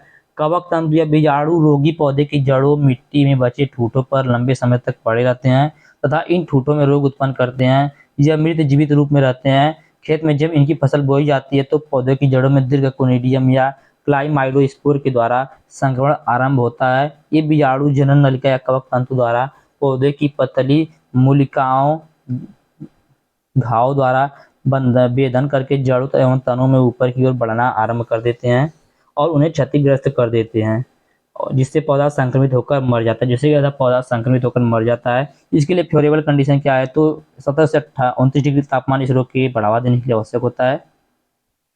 इसके प्रबंधन के लिए ग्रीष्मकालीन जुताई करनी चाहिए। फसल कटाई के बाद जड़ों को खेत से निकालना कर जला देना चाहिए। कम से कम 5 वर्ष का फसल चक्र अपनाना चाहिए। ज्वार के साथ मिश्रित खेती करना चाहिए। बीजों को कार्बेंडाजिम के साथ ट्रीटमेंट करना चाहिए। नीम की खली का प्रयोग करना चाहिए। प्रभावित मृदा में कार्बेंडाजिम 1 ग्राम प्रति लीटर पानी में घोलकर छिड़काव करना चाहिए। रोग प्रतिरोधी जातियों को उगाना चाहिए, जैसे जैसे पूसा 50 853, अमर, पूसा 992, इस प्रकार के वैरायटी को उगाना चाहिए। तो यह अरहर का विल्ट डिजीज था। आगे लास्ट डिजीज है टोबैको मोजेक, तो तंबाकू का मोजेक रोग। तो तंबाकू का मोजेक वायरस विश्व के सभी उत्पादक देशों में पाया जाता है, क्योंकि विषाणु जनित उत्पादक देशों में सर्वप्रथम इस पर कार्य प्रारंभ हुआ था तथा विषाणु के बारे में इसी से भारत में यह रोग सभी क्षेत्रों में पाया था। मतलब जो विषाणु है ना, उसके बारे में पता ही इसी रोग से चला था कि विषाणु भी कुछ होता है। ठीक है, इसका लक्षण क्या है? तो रोग के किसी भी अवस्था में यह लक्षण दिखा सकता है। लक्षण उस समय हो सकता है जब पौधे छोटे होते हैं। संक्रमित पौधे से अंदर निकलने वाली कोमल पत्तियों को पड़हरित होने लगता है, जिससे पत्तियां आकार में बढ़ती हैं। उन पर हल्के हरे या पीले गहरे धब्बे बन जाते हैं, जिससे पत्तियां चितकबरी हो जाती हैं। इन धब्बों पर कभी कभी फफोले जैसी अनिश्चित आकार की रचना बन जाती है। पत्तियों के आकार में टेढ़ी मेढ़ी होकर ऐंठ जाती है। ठीक है, पत्तियों का जो आकार होता है वह टेढ़ी मेढ़ी होकर ऐंठ जाती है एक दूसरे से। तो यह इसका सिम्टम था, यहाँ पर देख सकते हैं। और इसका कैजुअल एजेंट की बात करें किससे कार्डिया रोग होता है, तो यह एक वायरस है, टोबैको मोजेक वायरस, उसी कार्डिया रोग होता है। तो टोबैको मोजेक वायरस जो है इसी कारण यह रोग होता है। यह छड़ाकार रॉड या बैसिलस फॉर्म बैक्टीरिया का वायरस के कारण होता है। इसका आकार 15 से 18 नैनोमीटर तक होता है। ठीक है, आगे देखते हैं। इस प्रकार से यह देखिए नुकसान पहुंचाता है। यहाँ पर बना हुआ इसका फिगर, TMB वायरस का, टोबैको मोजेक वायरस का। ट्रांसमिशन नहीं देखना है, मैनेजमेंट देख लेते हैं इसका। डिजीज साइकिल हम लोगों ने देख लिया है। मैनेजमेंट क्या है? सॉरी, डिजीज साइकिल देखिएगा। तंबाकू मोजेक वायरस एक संचरणशील है जो रोगग्राही खरपतवारों के अवशेषों द्वारा पौधों पौधशाला में आ सकता है। तो जो तंबाकू में यह सीड बोर्न नहीं होता है, ठीक है। ये जो रोग होता है तंबाकू मोजेक वायरस, ये सीड बोर्न नहीं होता, मतलब बीज के द्वारा नहीं होता है, परंतु अन्य पौधों में यह सीड बोर्न होता है, परंतु अन्य पौधों में यह सीड के द्वारा होता है। यह वायु, जल तथा अन्य माध्यम से रोगी पौधे से स्वस्थ पौधे तक पहुंच जाता है। इसके मैनेजमेंट के लिए रोगग्रस्त पौधों को उखाड़ कर फेंक देना चाहिए, गड्ढे में दबा देना चाहिए, पौधा अवशेषों को एकत्र करके नष्ट कर देना चाहिए। कम से कम 2 वर्ष का फसल चक्र अपनाना चाहिए। खेत के आसपास सोलेनेसी पौधे की सभी पौधों को उखाड़कर हवा हटा देना चाहिए। रोगग्रस्त खेतों में कर्षण के पश्चात स्वस्थ खेतों में हाथों एवं नियंत्रण को नियंत्रित करके प्रयोग करना चाहिए। रोग प्रतिरोधी किस्मों का चुनाव कर देना चाहिए। 1 घंटा पूरा कंप्लीट हो चुका है और अभी 7 पेज और 8 पेज और है। अभी 11 पेज है। आगे देखेंगे विल्ट या एंथ्राकनोज डिजीज ऑफ गुआवा। इसका देखेंगे गुआवा, अमरूद का विल्ट डिजीज बहुत इंपॉर्टेंट। अब देखिए हम लोग फील्ड क्राफ्ट से आ गए हॉर्टिकल्चर क्राफ्ट में। 1 घंटा लगा फील्ड क्राफ्ट को पढ़ने में और इसको पढ़ने ज़्यादा टाइम नहीं लगेगा क्योंकि इसको मैं 2-3 ही बताऊंगा। तो मूंगफली सॉरी अमरूद का जो यह रोग होता है, पहले विल्ट डिजीज के बारे में देखेंगे। तो यह जो अमरूद का विल्ट डिजीज होता है, यह फ्यूजेरियम ऑक्सीस्पोरम एक कवक शिकड़ होता है जो कि साइडी, इसकी स्पीसीज कौन से, साइडी स्पीसीज से आता है, ठीक है। याद रखिएगा। अभी इसके बाद मैं आप लोगों को बताऊं जो पनामा विल्ट डिजीज का, उसमें भी इसी कवक के कारण होता है, लेकिन उसकी जो स्पीसीज है वो अलग होती है, जाति अलग होती है। नाम एक ही है लेकिन जाति अलग है भैया। तो मलानी या विल्टा डिजीज जो होता है, यह जो रोग होता है यह फ्यूजेरियम ऑक्सीस्पोरम इस पे एक कवक उसी कारण होता है। इसके बारे में देखते हैं। अमरूद की फसल में कई रोग हानि पहुंचाते हैं, जिनमें उगठा रोग सर्वाधिक हानि पहुंचाता है। यह विल्ट डिजीज अधिक हानि पहुंचाता है। भारत में सबसे पहले उत्तर प्रदेश के इलाहाबाद में सन 1935 ईस्वी में इस रोग को देखा गया था, जिसके पश्चात सन 1947 ईस्वी के आसपास उत्तर प्रदेश के कई जिलों में व्यापक रूप से यह रोग फैल गया। उत्तर प्रदेश के अमरूद उत्पादक क्षेत्रों में यह 5 से 15% तक की हानि पहुंचाता है, जबकि पश्चिम बंगाल में 80% तक की हानि यह रोग पहुंचाता है, ठीक है। इसका लक्षण क्या है? तो रोग का संक्रमण पौधे के किसी आयु में हो सकता है। इस रोग का जो संक्रमण है पौधे की किसी भी आयु में हो सकता है, परंतु 10 से अधिक वर्ष वाले पौधे अधिक रोग ग्रसित माने जाते हैं। इसका लक्षण प्रायः वर्षा ऋतु में देखा जाता है। इससे प्रभावित पौधे की पत्तियां पीली पड़ जाती हैं तथा किनारे से अंदर की ओर मुड़ जाती हैं। बाद में इनका रंग भूरा लाल हो जाता है तथा परिमय होने से पहले जमीन पर गिर जाती है। मतलब परिपक्व होने से पहले पत्तियां क्या होता है, अमरूद जो होता है जमीन पर गिर जाता है और टहनी की छाल सतह बदरंग हो जाती है, मतलब बेकार रंग की हो जाती है, भद्दे लगने लगती है। कुछ टहनियाँ पत्ती विहीन हो जाती हैं, मतलब टहनियों पर टहनियों से पत्ते झड़ जाते हैं और सूखने लगती हैं। जैसे टहनियाँ पर लगे फल अविकसित तथा काले रंग के कठोर हो जाते हैं और 15 से 16 दिन के अंदर वृक्ष जो होता है वह सूख जाता है। इस प्रकार से हो जाता है, जो कि फ्यूजेरियम ऑक्सीस्पोरियम स्पीसी फ्यूजेरियम ऑक्सीस्पोरम का होता है, जो कि साइडी स्पीसीज से आता है।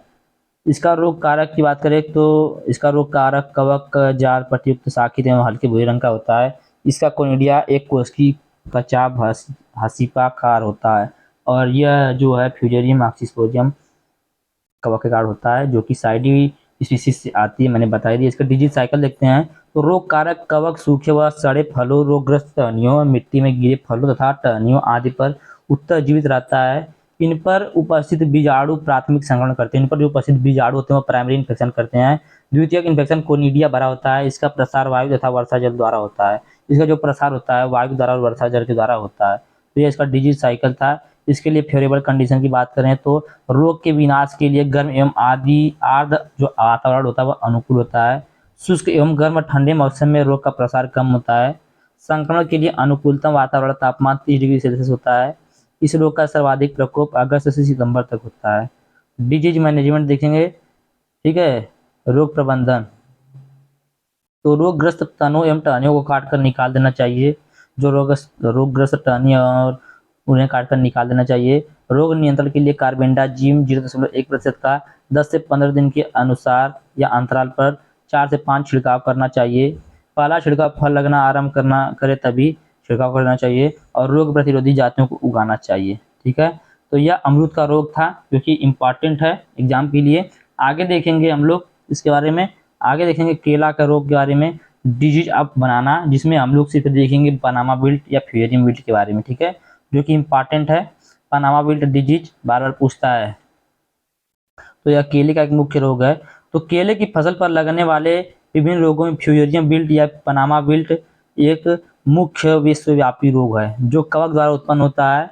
रोग कारक कवक जड़ों द्वारा संक्रमण करके पौधे के भीतर प्रवेश करता है तथा जाइलम वाहिकाओं को बंद कर देता है, जिसके परिणाम स्वरूप पानी तथा खनिज पदार्थों का परिवहन समजात हो जाता है। भारत में इस रोग का सर्वप्रथम भारत को इस रोग भारत में इस रोग को सबसे पहले जगदीश चंद्र बसु ने सन 1911 ईस्वी में देखा था। इसका उग्र संकट होने से संपूर्ण फसल नष्ट हो जाती है। इसका लक्षण क्या है? तो इसका लक्षण यही कि प्रायः 4 से 5 पुराने पौधे रोग से अधिक प्रभावित होते हैं। रोग का प्रारंभिक लक्षण निचली पत्तियों के पीलेपन के रूप में दिखाई देता है। यह पीलापन पूर्ण एवं पूर्ण फलक सहित मध्य सिरा की ओर फैल जाता है तथा एक पत्तियां से तेजी से मुरझाने लगता है तथा 1-2 दिन के भीतर पड़वृंद चिपक जाता है। उग्र संक्रमण होने पर सभी पत्तियां मुरझाकर गिर जाती हैं।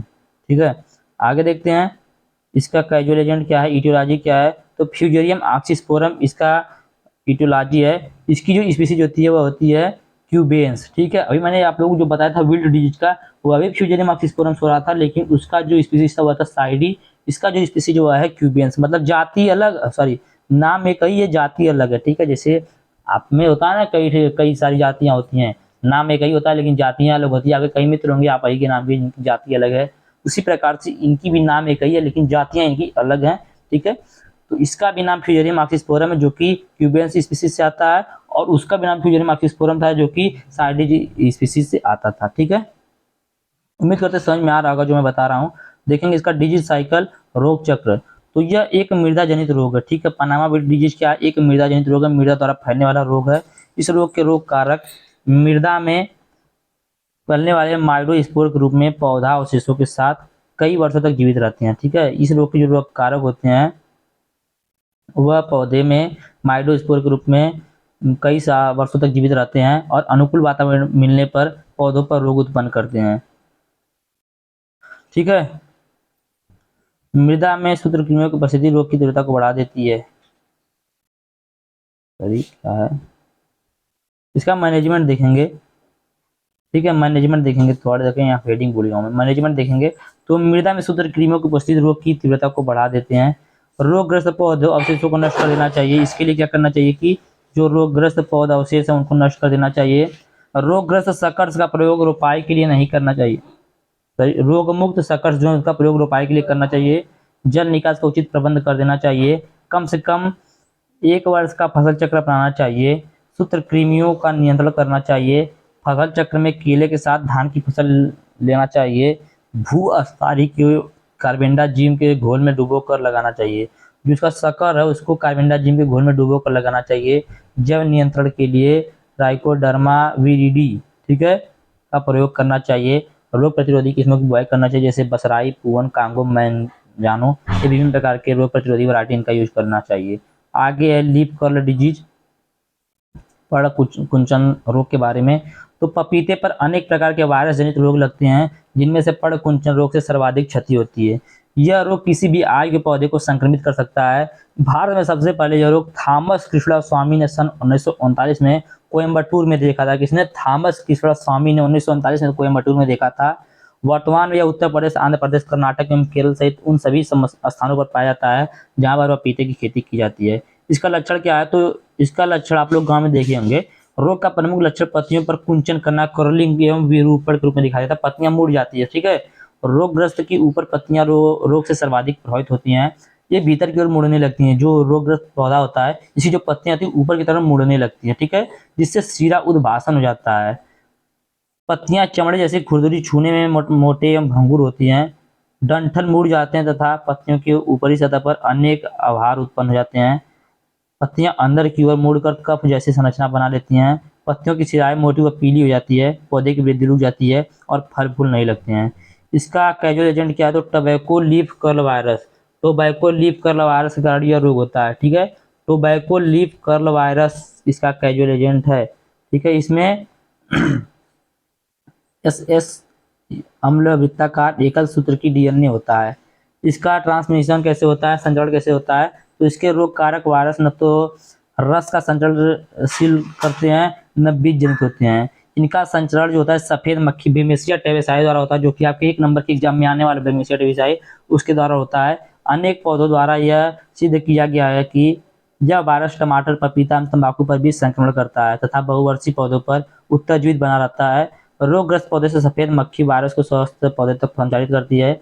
रोगवाहक कीट के एक बार वायरस ग्रहण कर लेने के बाद यह वायरस 2 दिन या उससे अधिक समय तक कीट के शरीर में उपस्थित रहता है। इसके प्रबंधन के लिए रोगग्रस्त पौधों को उखाड़ कर फेंक देना चाहिए, जला देना चाहिए। बगीचे के आसपास टमाटर, तंबाकू एवं अन्य संपार्श्विक पौधों को उखाड़ देना चाहिए। रोगवाहक कीटों के नियंत्रण के लिए डाईमेथो का छिड़काव करना चाहिए। रोग प्रतिरोधक किस्मों को उगाना चाहिए, जैसे CO2 हो गया, CO3, CO6, Pusa delicious, Pusa dwarf, इन प्रकार की वैरायटी को उगाना चाहिए। और आगे है भिंडी के रोग के बारे में। भिंडी का एक मुख्य रोग है पीला सीरा मोजेक। तो यह भिंडी का सबसे प्रसिद्ध विषाणु जनित रोग होता है, जिसको भारत में सबसे पहले महाराष्ट्र प्रांत में कुलकर्णी द्वारा 1924 में देखा गया था। वर्तमान में यह रोग भारत के उन सभी राज्यों में पाया जाता है जहां पर भिंडी का उत्पादन किया जाता है। यह रोग भी आप लोग देखेंगे, भिंडी का जो पत्ता होता है उसे पीला सीरा हो जाता है, उसका जो पत्ता होता है पीला पीला, जैसे धारियां जो होती है ना, एक मिनट मैं पत्ती बना के दिखाता हूँ। जैसे यह भिंडी है, भिंडी का इस प्रकार से पत्ता होता है, इस प्रकार पत्ता हो गया, जैसे समझ लीजिए जगह जगह मुड़ा हुआ है ना, तो यहाँ से जैसे मुड़ के एक धारी आई ना, तो ये जो धारी है ये पीला हो जाएगी। इस प्रकार से भिंडी पे जो उसका जो नस होता है, देखेंगे नस टाइप का, वह जो है वह पीले कलर का हो जाता है, इसीलिए इसको पीला सीरा मोजेक बोलते हैं। ठीक है, तो रोग का प्रमुख लक्षण पत्तियों की शिराओं में हरिमाहीनता के साथ वेन क्लियरिंग शिराओं पर विस्तृत प्रकार के परस्पर खाल में बन जाते हैं, जिससे पत्तियों पर हरे उत्तकों के क्षेत्र बन जाते हैं। बाद में पूरी पत्ती पीली पड़ जाती है। प्रभावित पौधे की बढ़वार रुक जाती है तथा उनका रंग पीला पड़ लिए हुए हो जाता है। ठीक है, इस प्रकार से देखिए यहाँ पर पत्ती बना हुआ है, मैं थोड़ा सा यहाँ पर समझा देता हूँ। ये देखिए पत्ती जैसे है ना, यहाँ पर ये देखिए जो छोटा छोटा आपको दिख रहा है पॉइंट पॉइंट जैसा, यही है पीला सीरा मोजेक। ये पीला हो जाएगा, पूरा पत्ता ही देखने में पीला लगने लगेगा। तो इस प्रकार से इसको आप पहचानेंगे, येलो वेन मोजेक के नाम से इसको जाना जाता है। इसका एटियोलॉजी भिंडी येलो वेन मोजेक वायरस, भिंडी येलो वेन मोजेक वायरस। ठीक है, इस कारण होता है। इसका संचरण रोगी पौधे से स्वस्थ पौधे में सफेद मक्खी बेमेसिया टेबेसाई के द्वारा होता है। इसके मैनेजमेंट के लिए रोगग्रस्त पौधों को उखाड़ कर नष्ट कर देना चाहिए। सफेद मक्खी के नियंत्रण के लिए ट्राइजोस्पोफास 0.1% घोल का छिड़काव करना चाहिए। रोग प्रतिरोधी किस्मों को उगाना चाहिए, जैसे अर्का अभय, अर्का अनामिका, पंजाब 7, पंजाब 8, वर्षा उपहार आदि वैरायटी को उगाना चाहिए। तो यह जो मैंने आप लोगों को इतना सारा बताया है डिजीज, इन सभी डिजीज को आप लोग देख लीजिएगा, जो कि बहुत ज़्यादा इंपॉर्टेंट है। और उम्मीद करते हैं जो कि मैंने बताया है आप लोगों को, एक वीडियो हो गया है लगभग 1 घंटा 12 मिनट का। अभी ये वीडियो और लंबा होगा, 1.5 घंटे का भी हो सकता है, क्योंकि अभी 60 क्वेश्चन बताना इसी वीडियो में बता देंगे, इसके बाद अब वीडियो नहीं आएगा। ठीक है, तो बताना यह था कि ये तो अभी तक मैंने जो बताया ना, ये सब यदि आप लोग देख लेंगे तो मैं दावे के साथ बोलता हूँ आप लोगों का एग्जाम बहुत ही अच्छा जाएगा। और उम्मीद है आप लोगों को समझ में भी आया होगा। और थोड़ा सा जल्दी जल्दी बोले हैं, फिर ही वीडियो इतना लंबा हो गया है, तो आप लोग मैनेज कीजिएगा भैया, थोड़ा सा बोलने में प्रॉब्लम होता है, इसके लिए थोड़ा जल्दी जल्दी बोले हैं। 2 घंटा बोल देंगे तो आवाज़ ही चली जाएगी, फिर वीडियो बनाने में और दिक्कत होगा। चलिए अब 60 क्वेश्चन देख लेते हैं। तो मैंने इसका कराया हुआ है, फिर भी बताना पड़ रहा है आप लोग को। सर्वांग फफूंदनाशी क्या होता है, सिस्टमेटिक फंगिसाइड। तो यह वे कवकनाशी होते हैं जो पौधे की जड़ों या पत्तियों से अवशोषित होकर पूरे पौधों पर फैल जाते हैं। यह फफूंद जनित रोगों से पौधों की आंतरिक सुरक्षा करते हैं। ठीक है, जो सिस्टमिक फंगिसाइड होते हैं ये ऐसे कवकनाशी होते हैं, कवक को नुकसान पहुंचाने वाले नाशक होते हैं, जो कवक का नाश करते हैं, मारते हैं, जो पौधे की जड़ों या पत्तियों से अवशोषित होकर पूरे पौधे पर फैल जाते हैं और फफूंद जनित रोगों से पौधे की आंतरिक सुरक्षा करते हैं। जैसे कार्बेंडाजिम हो गया, हेक्साकोनाजोल हो गया, ठीक है, थीरम हो गया, इस प्रकार के जो फफूंदनाशी, ये सब क्या है, सब सिस्टमिक फंगिसाइड है। याद रखिएगा। अभी देखिए मैं ये सब बता रहा हूँ, अब ऐसा नहीं कि अभी एक नंबर पूछ देगा खैरा क्या है, ठीक है, खैरा रोग क्या है, तो उसको आप लोग को बताना पड़ेगा। पूछ देगा खैरा डिजीज का रोग चक्र लिखिए, तो उसको आप लोग को बताना पड़ेगा। अब ऐसा नहीं कि मैं 1 नंबर में भी उसको कराने चलूँ और लैंग वाले में भी कराऊँ। याद रखिएगा, उससे क्वेश्चन फंसेगा, खैरा डिजीज का पूछ सकता है। अब इस सब्जेक्ट की आप लोगों का एग्जाम जाने के लिए मैंने बहुत ज़्यादा मेहनत किया है, तो आप लोग भाई इस वीडियो को लाइक जरूर कीजिएगा। अगला ब्लाइट क्या होता है, तो यह एक पौधे की बीमारी होती है जो पत्तियों, तनों और फल फूल को प्रभावित करता है। यह आमतौर पर कवक, बैक्टीरिया, वायरस रोग के कारण होता है। आगे रोग, तो रोग क्या है? रोग एक हानिकारक प्रक्रम होता है जो लगातार हो रहे उत्तेजना का कारण उत्पन्न होता है, जिससे पौधे में कुछ असामान्यताएं आ जाती हैं। ठीक है, अगला है कोलेट्रल होस्ट। क्या होता है? समपार्श्विक परपोषी क्या होता है? तो कोलेट्रल होस्ट वह होस्ट होता है जो पौधे की एक ऐसी किस्म को कहते हैं जो किसी फसल के रोगजनक को जीवित रहने और पनपने का माध्यम प्रदान करता है। ये प्राइमरी होस्ट की तरह रोगजनक के जीवन चक्र को पूरा करने में सहायता करता है, हालांकि स्वयं अपने आप को गंभीर रूप से प्रभावित नहीं होने देता है। ठीक है, आगे नेक्रोसिस ऊतक क्षय। तो नेक्रोसिस जीवित ऊतकों की मृत्यु को दर्शाता है। ये चोट लगने से, कटने से या जलने से, संक्रमण की होने से, होने कमी आदि कारकों से होता है। थोड़ा जल्दी जल्दी बोलेंगे, मैंने बताया हुआ दोबारा बता रहा हूँ, याद रखिएगा आप लोग। पैथोजन, पैथोजन क्या होता है? तो रोगजनक वे जीव होते हैं जैसे बैक्टीरिया, वायरस, कवक, प्रोटोजोआ, वे परजीवी होते हैं या जो जीव होते हैं जो रोग पैदा करते हैं, मतलब जिनके द्वारा पौधे में कोई रोग होता है उसको बोलते हैं पैथोजन। जैसे कि मैंने आप लोगों को बहुत सारा अभी पैथोजन के बारे में बताया। जैसे मैंने बताया आप लोगों को बैक्टीरियल ब्लड किस कारण होता है। आप लोग कमेंट में बताइएगा, मैंने अभी तक पीछे बताया, पीछे वीडियो नहीं करना है, यहीं से आप लोगों को कमेंट करना है। मैं देखूंगा, टाइमिंग देख लेता हूँ मैं। टाइमिंग हो रहा है 1:15, 1 घंटा 15 मिनट। तो 1 घंटा 15 मिनट पे ही आप लोग को बताना है कि जो बैक्टीरिया लीफ ब्लाइट होता है वह किस कवक के किस बैक्टीरिया कारण होता है। ठीक है, किस बैक्टीरिया कारण बैक्टीरिया लीफ ब्लाइट रोग होता है। पैथोजन क्या होता है? तो जैसे वह जो जिस बैक्टीरिया कारण रोग हो रहा है तो उसका जो नाम है ना वही पैथोजन है, मतलब कि उसी कारण यह रोग हो रहा है। आगे हाइपरट्रॉफी। तो यह एक ऐसी स्थिति होती है जिसमें किसी अंग या ऊतक की कोशिकाएं बड़ी जाती हैं, जिसके कारण अंग या ऊतक का आकार और आयतन बढ़ जाता है। यह हाइपरप्लेसिया से अलग होता है। हाइपरप्लेसिया में क्या होता है कि ऊतकों की संख्या बढ़ती है और हाइपरट्रॉफी में ऊतक का आकार बढ़ता है, संरचना बढ़ता है।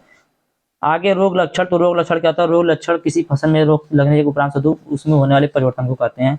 आगे स्मट। तो स्मट एक प्रकार का फफूंद जनित रोग होता है जो अनाज और फलों की कई फसलों को संक्रमित करता है। यह बीजाणु द्वारा फैलता है। आगे एग्रीमाइसिन क्या है? तो देखिए, अभी तक मैंने जो बताया उसकी बात अलग थी, यहाँ से जो बताऊंगा इसकी बात अलग है, और यहाँ से आप लोगों को एकदम ध्यान से देखना है। एग्रीमाइसिन क्या है? एग्रीमाइसिन एक प्रकार का एंटीबायोटिक होता है जो कि कृत्रिम रूप से सूक्ष्म जीवों की विभिन्न प्रजातियों जैसे बैक्टीरिया, कवक आदि द्वारा उत्पादित रासायनिक पदार्थ होता है, मतलब इन्हीं के द्वारा प्राप्त किया जाता है। यह सूक्ष्म की विकास को रोकता है या सूक्ष्म जीवों की जो विकास होता है उसको रोकता है। एग्रीमाइसिन का प्रयोग बैक्टीरियल डिजीज के लिए किया जाता है। धान में लगने वाले जीवाणु, झुलसा रोग, बैक्टीरियल ब्लाइट आदि रोग के रोकथाम के लिए एग्रीमाइसिन का यूज किया जाता है। आगे ब्लास्ट क्या है? तो ब्लास्ट एक प्रकार का महत्वपूर्ण रोग है जिसका प्रकोप विश्व के लगभग 80 से अधिक देशों में उगाया जाता है और पाया जाता है दाने उगाने वाले। यह रोग मैग्नोपोर्ट ओरिजा नामक फंगस के कारण होता है। ठीक है, मैग्नोपोर्ट ओरिजा नामक फंगस के कारण होता है। आगे देखते हैं क्रॉप रोटेशन। तो क्रॉप रोटेशन क्या है? तो क्रॉप रोटेशन वह वाला अलग है, ये एग्रोनॉमी वाला ये वाला क्रॉप रोटेशन अलग है। यह क्रॉप रोटेशन वह रोटेशन है जिसमें परिपोषी फसल के बाद अपरपोषी फसल को उगाया जाता है, जिससे पौधे के निवेश द्रव्य जो है वो उसकी वृद्धि न हो पाए। जैसे आपने एक बार पहले क्या किया है, खेत में उगाया है अरहर, ठीक है, तो दूसरी बार अरहर ना उगाएं क्योंकि इसका जो परपोषी फिर से अरहर पर चला जाएगा और उससे अपनी वृद्धि कर लेगा। उस दूसरी फसल को उगाने या परपोषी फसल के बाद अपरपोषी फसल को उगाने की प्रक्रिया को क्रॉप रोटेशन कहते हैं। ट्राइकोडर्मा क्या है? तो ट्राइकोडर्मा एक कवक है जो बायो एजेंट के रूप में प्रयोग किया जाता है। इसे सीड ट्रीटमेंट और छिड़काव के लिए प्रयोग किया जाता है। यह रोग पैदा करने वाली फफूंद के शरीर में चिपक जाता है और चिपक को उन्हें गला देता है और अंदर का जो सारा मटेरियल होता है उसको यूज कर लेता है, जिससे वे नष्ट हो जाते हैं। इसके साथ ही पौधे की जड़ों में नुकसान पहुंचाने वाले निमेटोड की को भी यह नष्ट कर देता है। इसका बाद ये बेमिसिया टेविसाई, अभी आप लोगों ने बेमिसिया टेविसाई के बारे में पढ़ा। बेमिसिया टेविसाई को सामान्य भाषा में व्हाइट फ्लाई के नाम से जाना जाता है, जो कि एक विषाणु रोगों में वाह का कार्य करती है, मतलब यह रोग रोधी पौधे से स्वस्थ पौधे तक रोग को फैलाती है। आगे रोगिंग क्या है? तो रोगिंग उगाई जा रही फसलों की गुणवत्ता को बनाए रखने के लिए अवांछनीय पौधों को बाहर निकालने की प्रक्रिया है।